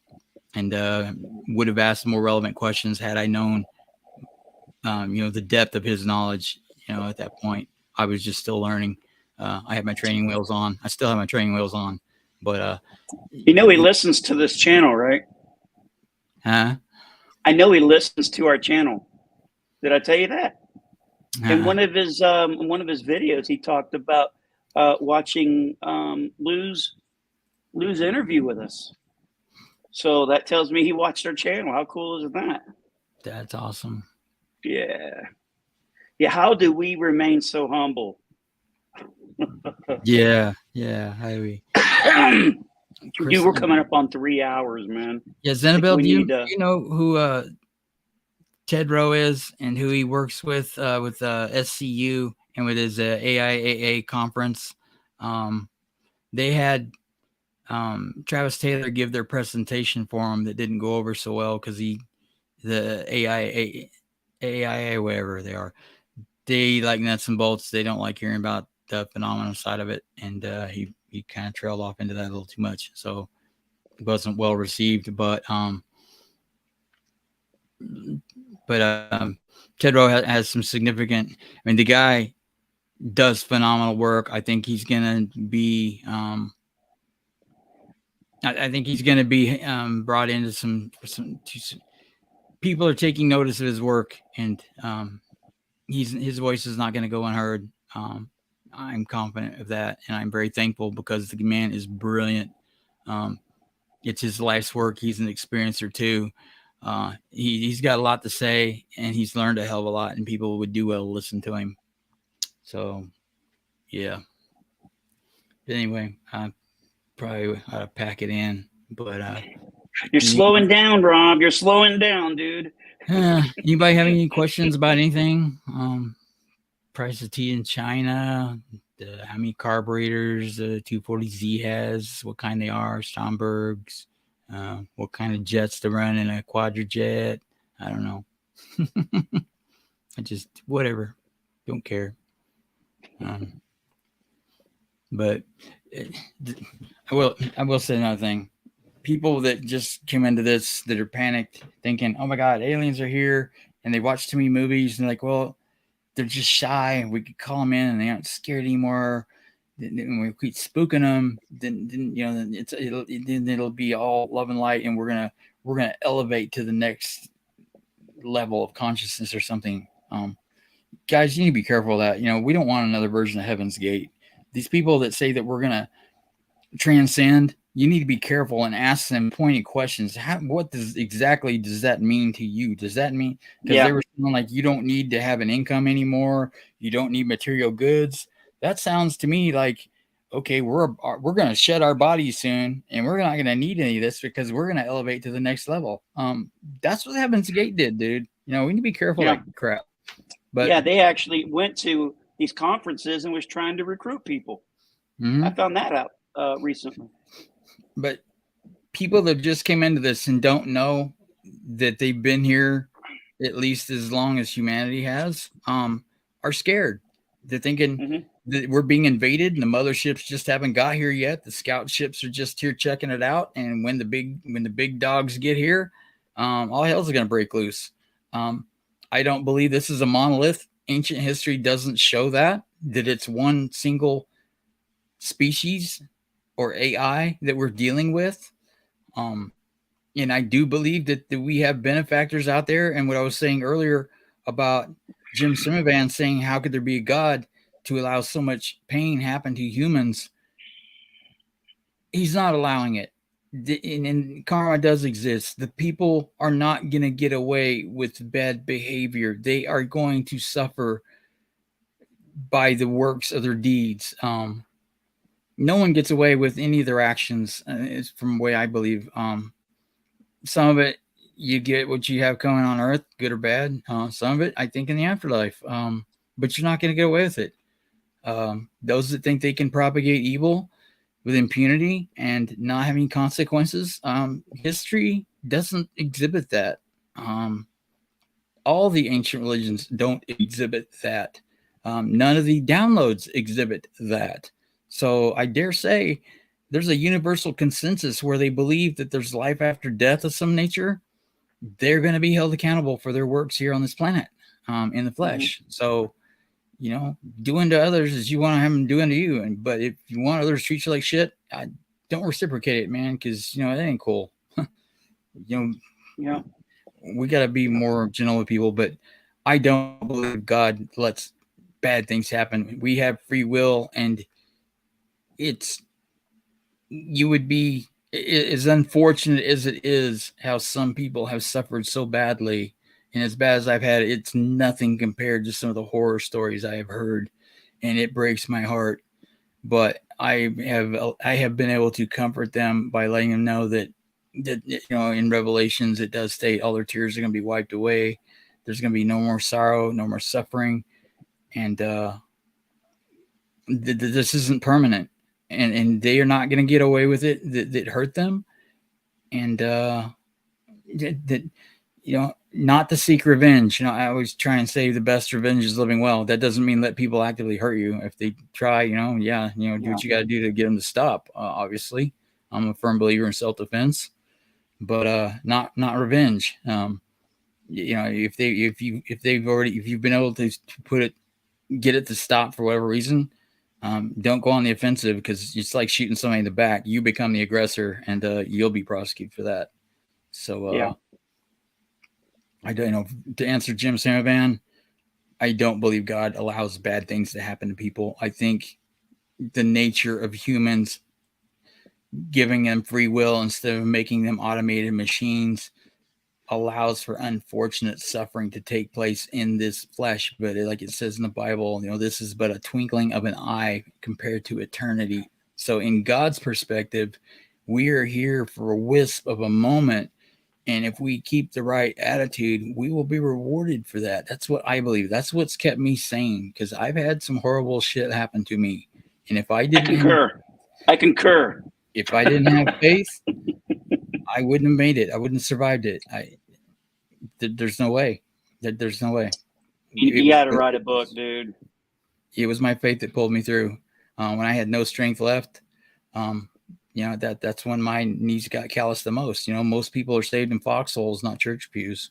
And that's true, from my experience. And I've seen countless other people that have talked to me about their abuse as children and things. And unfortunately, I was able to relate to it and help them overcome it like I did. And even survival guilt, where people died around me, but I didn't, and felt guilty about that. I can relate to that. I've talked some vets down that were in crisis, that had issues with that. And it was unfortunate what I went through, but I'm thankful that I did, because I've been able to turn it around and make good from bad and help other people. So I do believe in karma. I do believe in the afterlife. And I do believe that we are not left to the devices of whatever this emerging entity is. I do think there are aspects of it that are on our side and have been, and aren't allowing, and we don't know what we've been protected from because we've not seen it. There could be an infinite amount of things out there that are trying to consume us in a heartbeat, but can't because they won't allow it.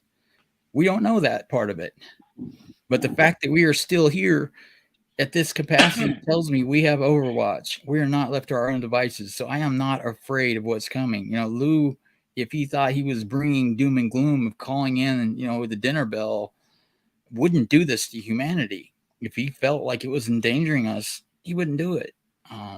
if it were the choice between, hey, don't tell humanity that we're here, or we're just going to destroy you all, a rational mind wouldn't do that. They wouldn't take that choice. But I don't believe that's the case. I don't believe that's how he thinks.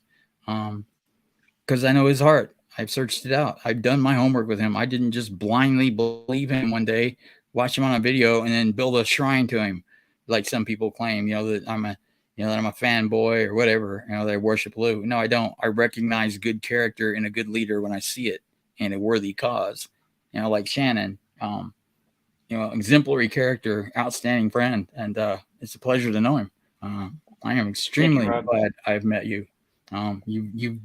You've enriched my life. In the short time I've known you, it's paid off in dividends for me, and I am tremendously appreciated for that. Appreciate it. It's easy.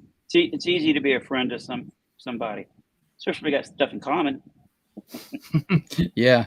There aren't a lot of people that stay home all the time, suffering and can't go anywhere, and it gets to be a lonely existence when you're stuck at home and suffering all the time, and people can't relate to it.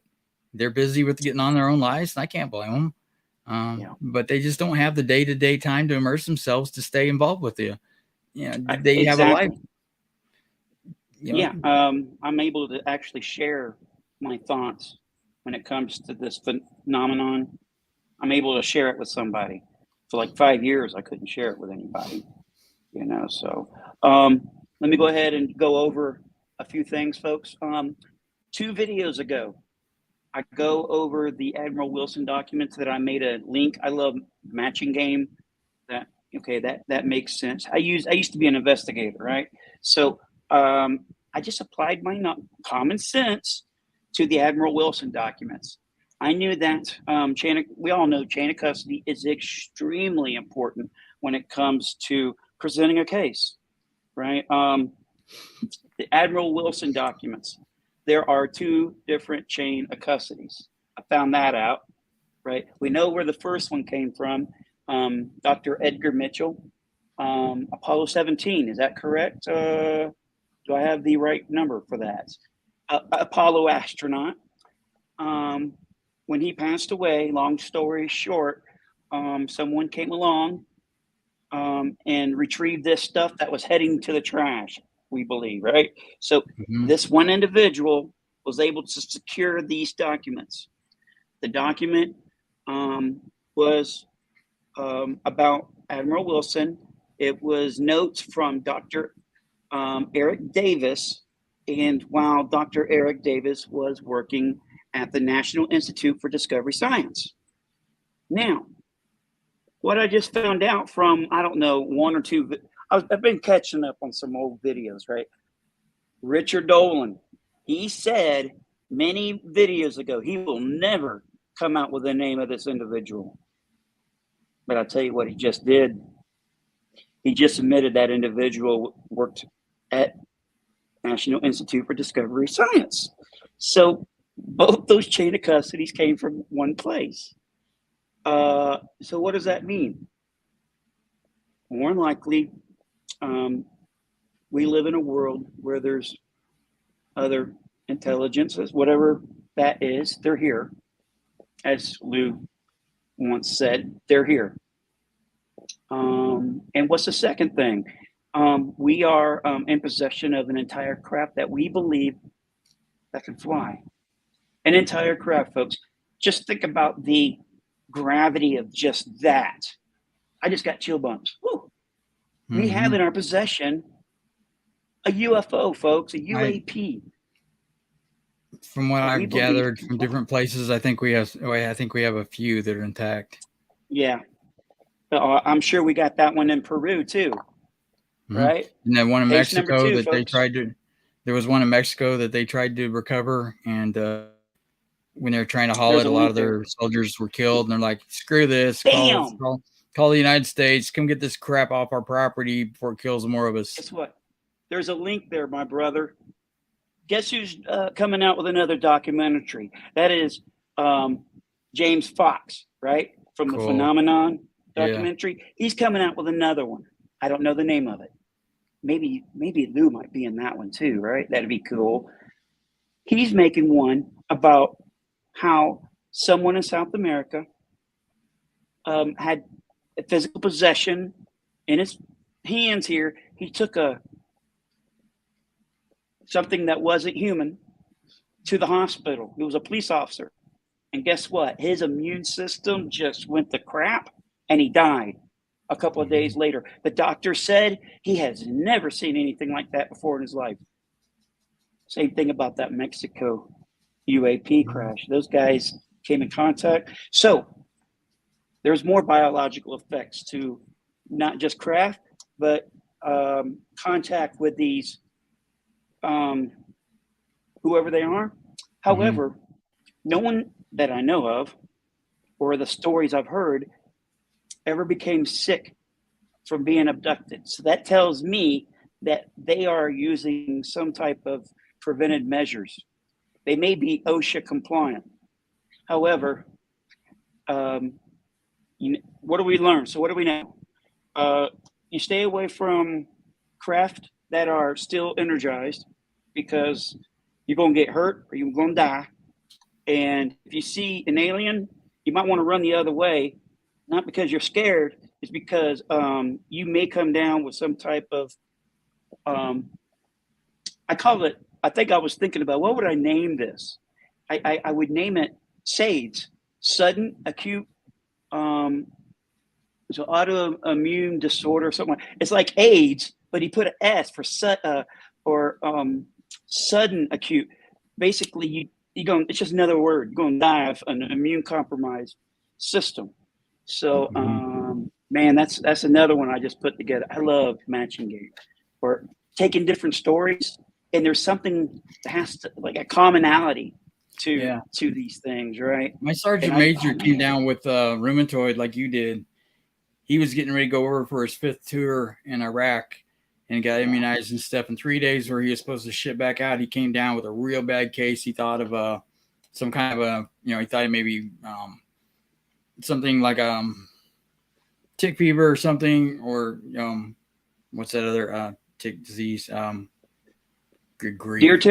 Deer tick or Lyme's? Lyme disease. Thank you. Yeah, he thought it might be Lyme disease or something that it suddenly hit him, because all of his joints hurt. It felt like they were just brittle and swelling, and he thought he would get over it and go ahead and deploy. But no, it was rheumatoid that just attacked him everywhere at once. And that's not how rheumatoid, as far as I understand it, works. It's usually progressive on long term, setting into a few joints first, and it just kind of picks up as time goes.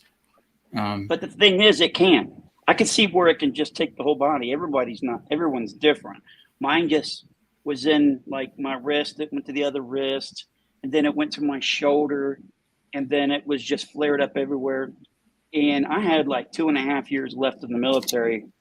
And what I did was I told them that I felt great, which I didn't. I wanted to cross the line for retirement. I didn't want to get out of the military under 20 years and get a medical and then get this disability. I wanted my pension. So I basically, after doing a PT run with the entire group or whatever, I'm just bawling my eyes out from pain because I just sucked it up.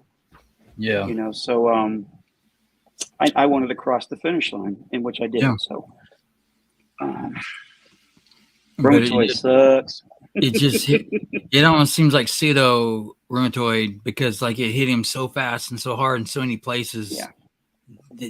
It just acted. I'm in the area where there's a lot of Lyme disease in Rocky Mountains, spotted fever, things like that, where we see bears.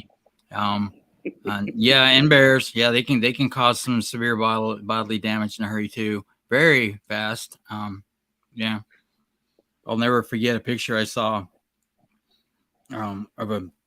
there was a sneaker in the forest and a leg bone coming out of it. I know what you're talking about. Bent at the knee and went back. There was a guy. And it was down to the bone. Yep. And that grizzly that they killed, his whole face was covered in blood. Yep. Am I right? Yep. I saw that when I was I saw that years ago when I was in the Navy. Yeah, it's an old picture. I never forgot that. I hate bears, man. You can't unsee that. It's like freaking. No, you can't. It's like watching Jaws, you know, the movie, but it was for real. Yeah. Because that bear just that guy died quickly, I think, in the hands of that bear. Well, I don't think he was just laying there just getting eaten. I'm sure that bear just. Come on, I'm hoping, I'm praying that at least dude died. mountain lions, they attack from behind, break the neck, and then they do what they do. Bears, they start ripping. They just start eating. I know. Well, thanks for ruining my day. So on. That's okay. I started to answer this earlier about high gear. Mm-hmm. The congressional hearings, getting immunity, and all these initiatives like the Galileo Project and things where we don't have to rely on the government. There's going to be so much information coming out. What was it? One of them said it's gonna that there's like with the sightings of information that they have that they're collecting in the military, we know less than 5% about.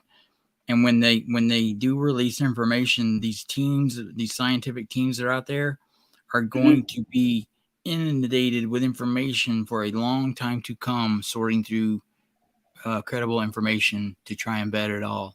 That's how much they've got in the back in the shadows that probably could be released. That's overclassified. That doesn't release sources and methods that they're sitting on.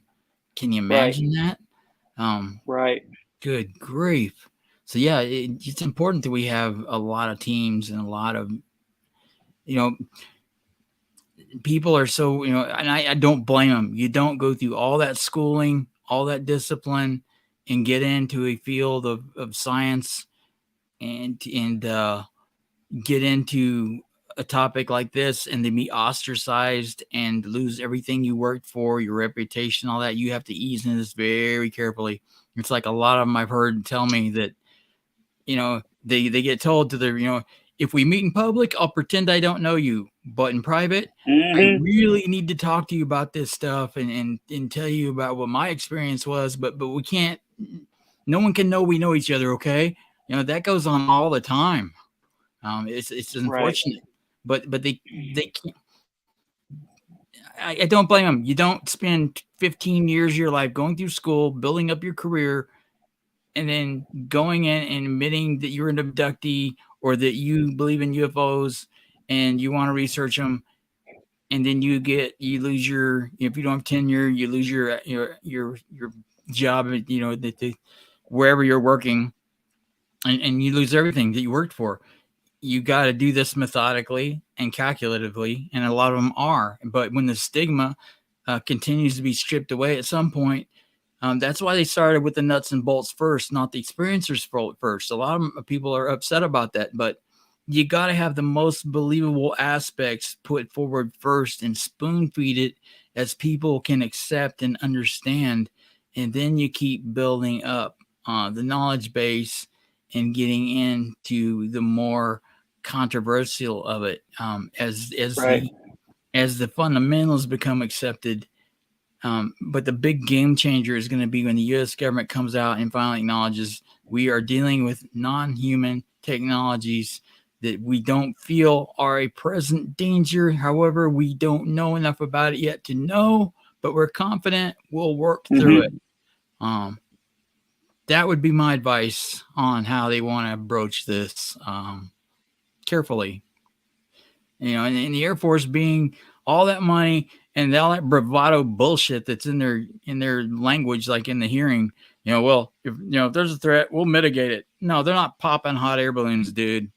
Sorry, but they're not Batman balloons. You're not gonna hit with your BB gun, dude.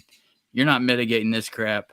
And anybody that knows anything about this knows that that's a joke. Them saying that. Yeah, you want to fry my computer for saying that? You can bite me, but I don't care.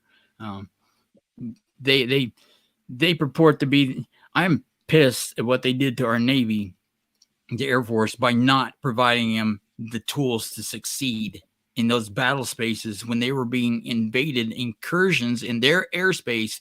I don't give a flying flip of people that try and say, well, this is their planet, their airspace.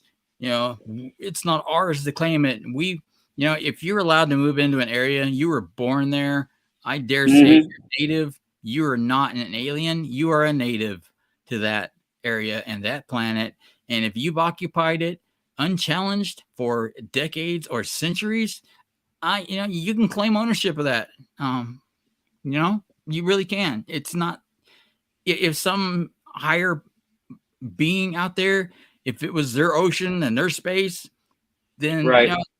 they need to tell us, put up a fence, set up a boundary, come out and say, hey, dude, don't trash my forest out there, something. But they're not. And Right. until they do, we have a right to claim territory, and in residency, and if we're, we're not good stewards to the planet, that needs to change. But if they want us to, I keep saying there's rules of engagement, because they are minimally contacting us with as little direct communication as possible to try and influence us. We need to figure out what that influence is. But we could have been having this discussion 55 years ago if they had told us the truth at the last congressional hearing. Right. So, the next steps, so on, congressional hearings. That's what Lou's talking about with the next steps. Getting amnesty passed with the 2023 bill. When they get the dog and pony show down with it's unfortunately it's an election year, so they're putting on the political theater with the June 6th hearing or January 6th hearings to try and get votes to one swayed. It's not the opportune time to hold another hearing yet, but they need to wake Biden up from his nap, sign the 2023 Defense Authorization Act, get it enacted into law with the amnesty, and then things are going to start clicking pretty quick. That's my prediction. Yeah. That's a good prediction. I forgot who sent it. Someone said that they also sent you pictures of a possible UFO UAP, and I just looked at it and I like it. See if I can bring it up so everybody else can see it. So stand by, folks. See if I can find it on my computer here. I just downloaded those photos. Maybe they're in. How about recent? Zenabil, does who have a site or at least a channel? Let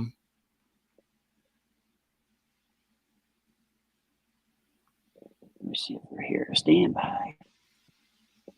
Okay, cancel.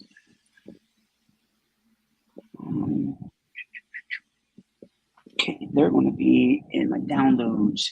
And you can live on air alone. Well, when I was a kid, I used to think that trees got their mass out of the ground, out of the soil. But that ain't true. They get the carbon out of the air.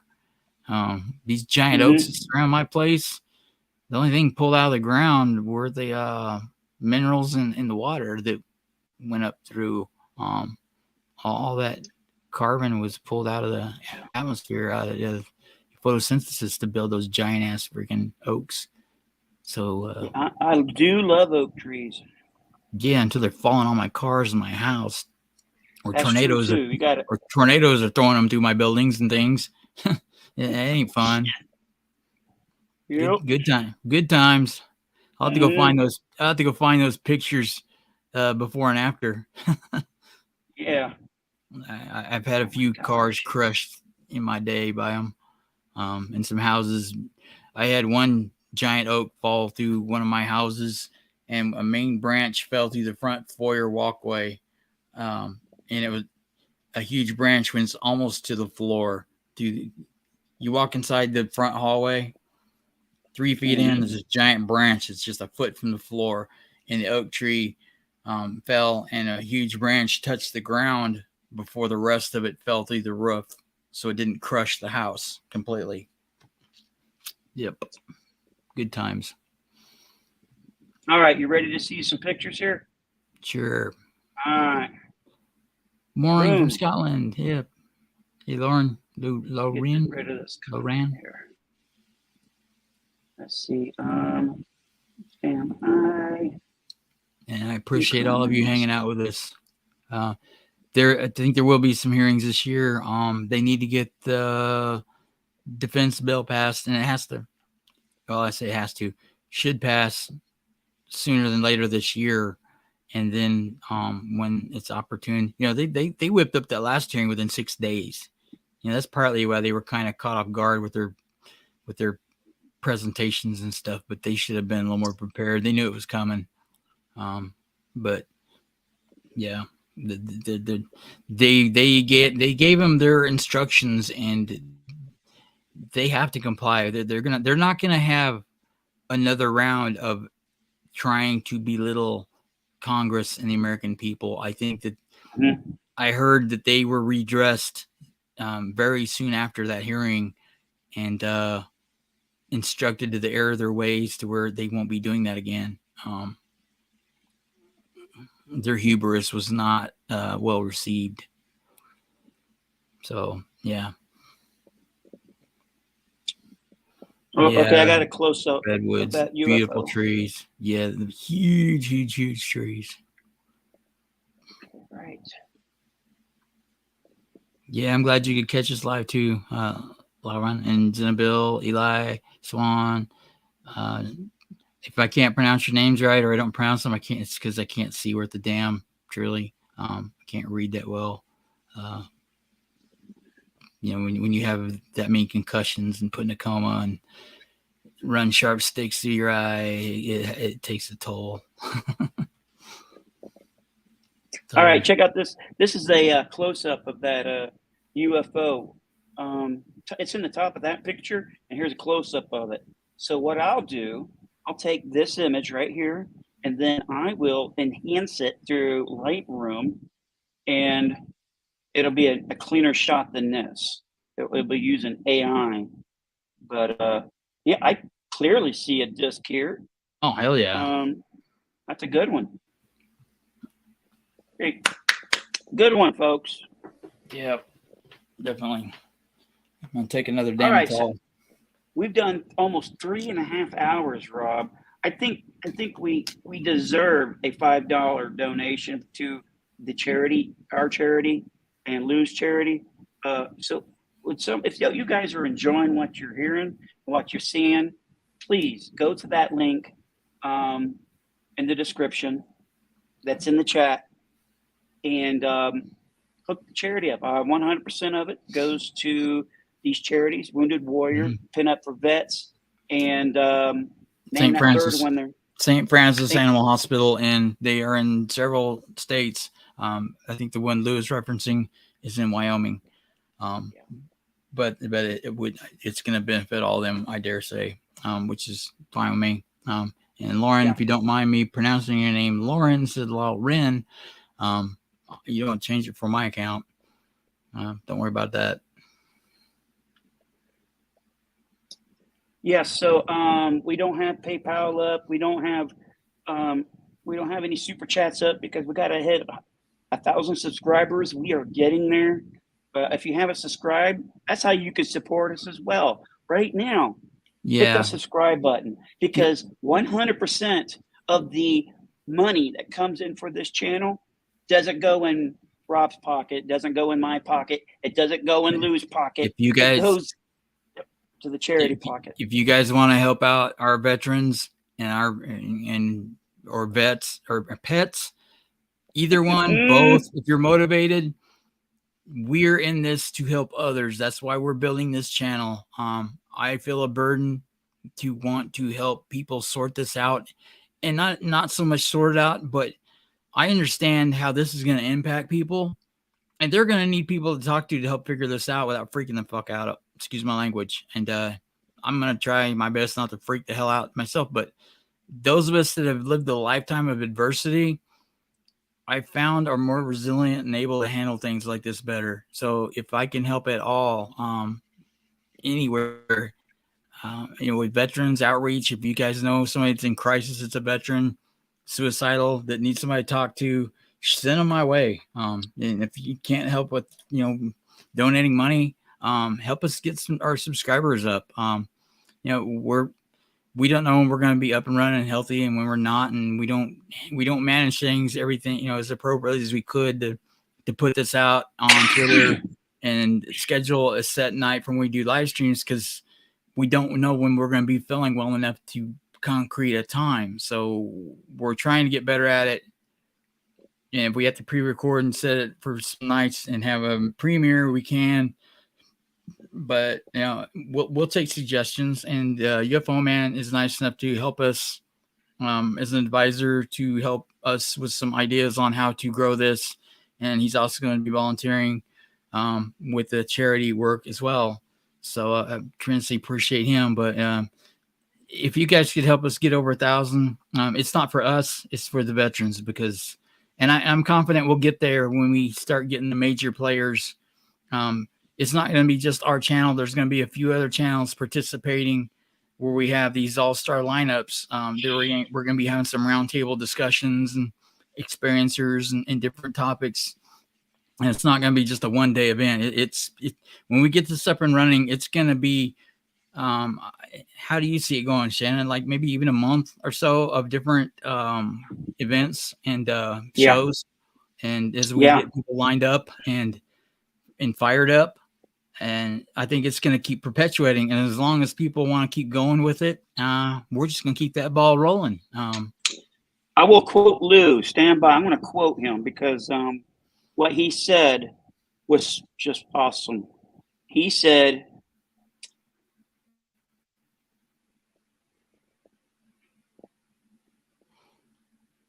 okay, he told me on the phone, he has a all-star lineup. Those are the exact words he used. Yeah. He has an all-star lineup. And if you know Lou, like we know Lou, that means we have an all-star lineup. Yeah. But I would He's like not to going to oversell that. He will not oversell that. It would be beneficial if our channel were at 1,000 subscribers, and we need to put more work into it ourselves to get it there. To be at 1,000 when we start with this, because when we have to figure out how to split the percentages to, obviously we don't need 1,000 subs to put up the Warrior Wounded link and get donations straight through to there. But to get it to Pinups for Pets, we can probably get a link to their PayPal and put up there, and also to St. Francis. So we don't need the 1,000 to monetize to do it with, but I think it would be better if we could. So I'm just asking, obviously, if you guys find it, that's not inconvenience, very much appreciate it.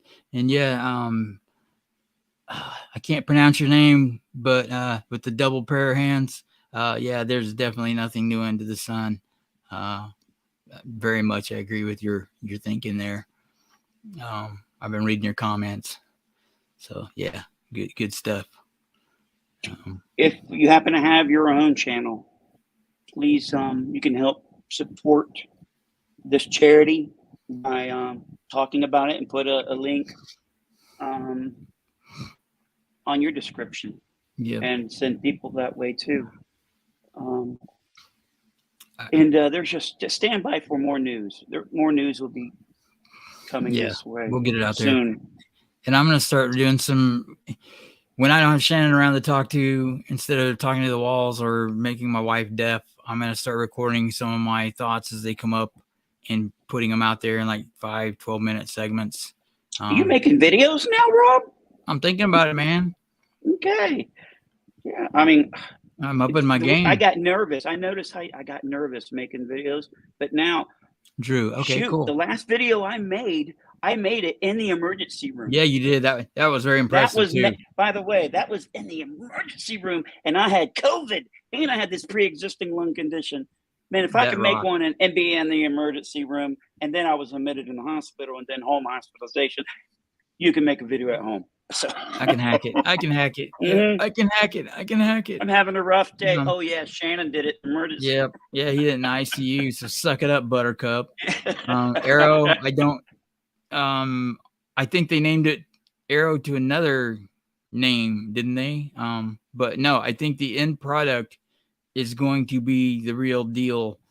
And they better take it seriously, because there are multiple programs now. The Air Force has one that they were told to ramp up in the 2022 law also that no one's really covered. Every branch has got it. UAP task force came out of the Navy. I dare say that each branch has at least one program. So there are multiple programs going, and NASA is stepping up, Space Force, and the people that don't want to follow the will of Congress. I am sure that there are other programs that are willing to accept the funding and the recognition to do it themselves. And competition is a good thing. So those that want to drag their feet and obfuscate the topic and try and suppress this, it's not going to work, and it's just going to cost you your careers. And I do want to say something else. I have to be careful how I word this. I am very good at organizing groups when they are needed, and arranging resources. And people need to not think that there are people out there that they can, like the Men in Black, or people comparative to them, that can intimidate, threaten with impunity, and in this day and age get away with it. If there's still entities like that in existence, and if you're one of them, you know what the hell I'm talking about. I would be let me see. I'm gonna say this. Keep it within legal bounds. You step outside of the lines coloring, karma is a bitch. I can just tell you that. Don't screw with good people that didn't start it. Other people will finish it for them. That's all I have to say about that. Yeah, if you ever seen Netflix, there's a movie on there, a documentary called Don't F with Cats. It's there, just like that. It's karma. You ever seen that movie? You know what I'm talking about. That's a crazy documentary. Don't F with cats. All right. So I think we had a good night, man. Let's see. It's only been 3 hours, 32 minutes, and 3 seconds so far, Rob. Is this the longest? Nah. Longest video? Nah, it's almost the longest. Almost. I think we're about ready to break the last record. Yeah. So, how long? What do I say? What's your plans for tomorrow, Rob? I am going to have 1:00 Central interview on UFO Man's channel with an experiencer from Israel that I cannot remember his name at the moment because it's kind of late. So what you can do now, folks, is if you're not subscribed to UFO Man, right after the show, or if you bring up another tab in your browser if you're using a laptop, look up UFO Man. It's an alien with a star in his head, right? I remember right? Yep. Yeah, it's easy to find. Yeah, and name's Tim. He's going to be helping us with our charity. Appreciate him doing that. So make sure you guys tune in tomorrow because I certainly will be. I'm going to IKEA tomorrow, Rob. I'm picking up a stool for my son for the counter bar area in the kitchen because the one he had, it's like 30 years old and it's just nasty. It's got to go, man. It's going to go straight to the street. So dumpster diver special. Yeah, it is. Someone's going to take it and just reupholster it. I'm not even going to worry about it. It's old and nasty. So we'll get something like IKEA, and it'll take us a week to put it together, but we'll do it. And let me get things ready. Rob, you got any last comments, suggestions, complaints? Just bad actors. Leave good people alone. You're not going to get away with it.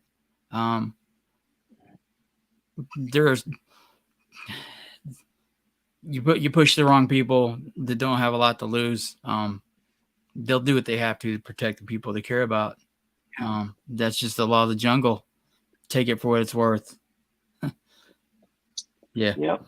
And I'm going to shut up. If you haven't seen my comparison of two different photos of UFOs from the 1960s, and I believe they're the same model, go and look at my last video I just made. I don't know how many days ago. It doesn't matter. Go take a look at that. It's interesting. And if you think they match, please say something in the comments. If you think they don't match up, say something in the comments. And of course, we're going to ask you to hit the like and subscribe and hit that notification. And I want to thank everybody who donated tonight. We made $125 for the charity. Man, I'm starting to feel like Jerry Lewis telethon. Man, we got to get some all stars up in here next, right? Man, that is just blows my mind. All right, say goodbye. Good night, y'all. Thank you for being here.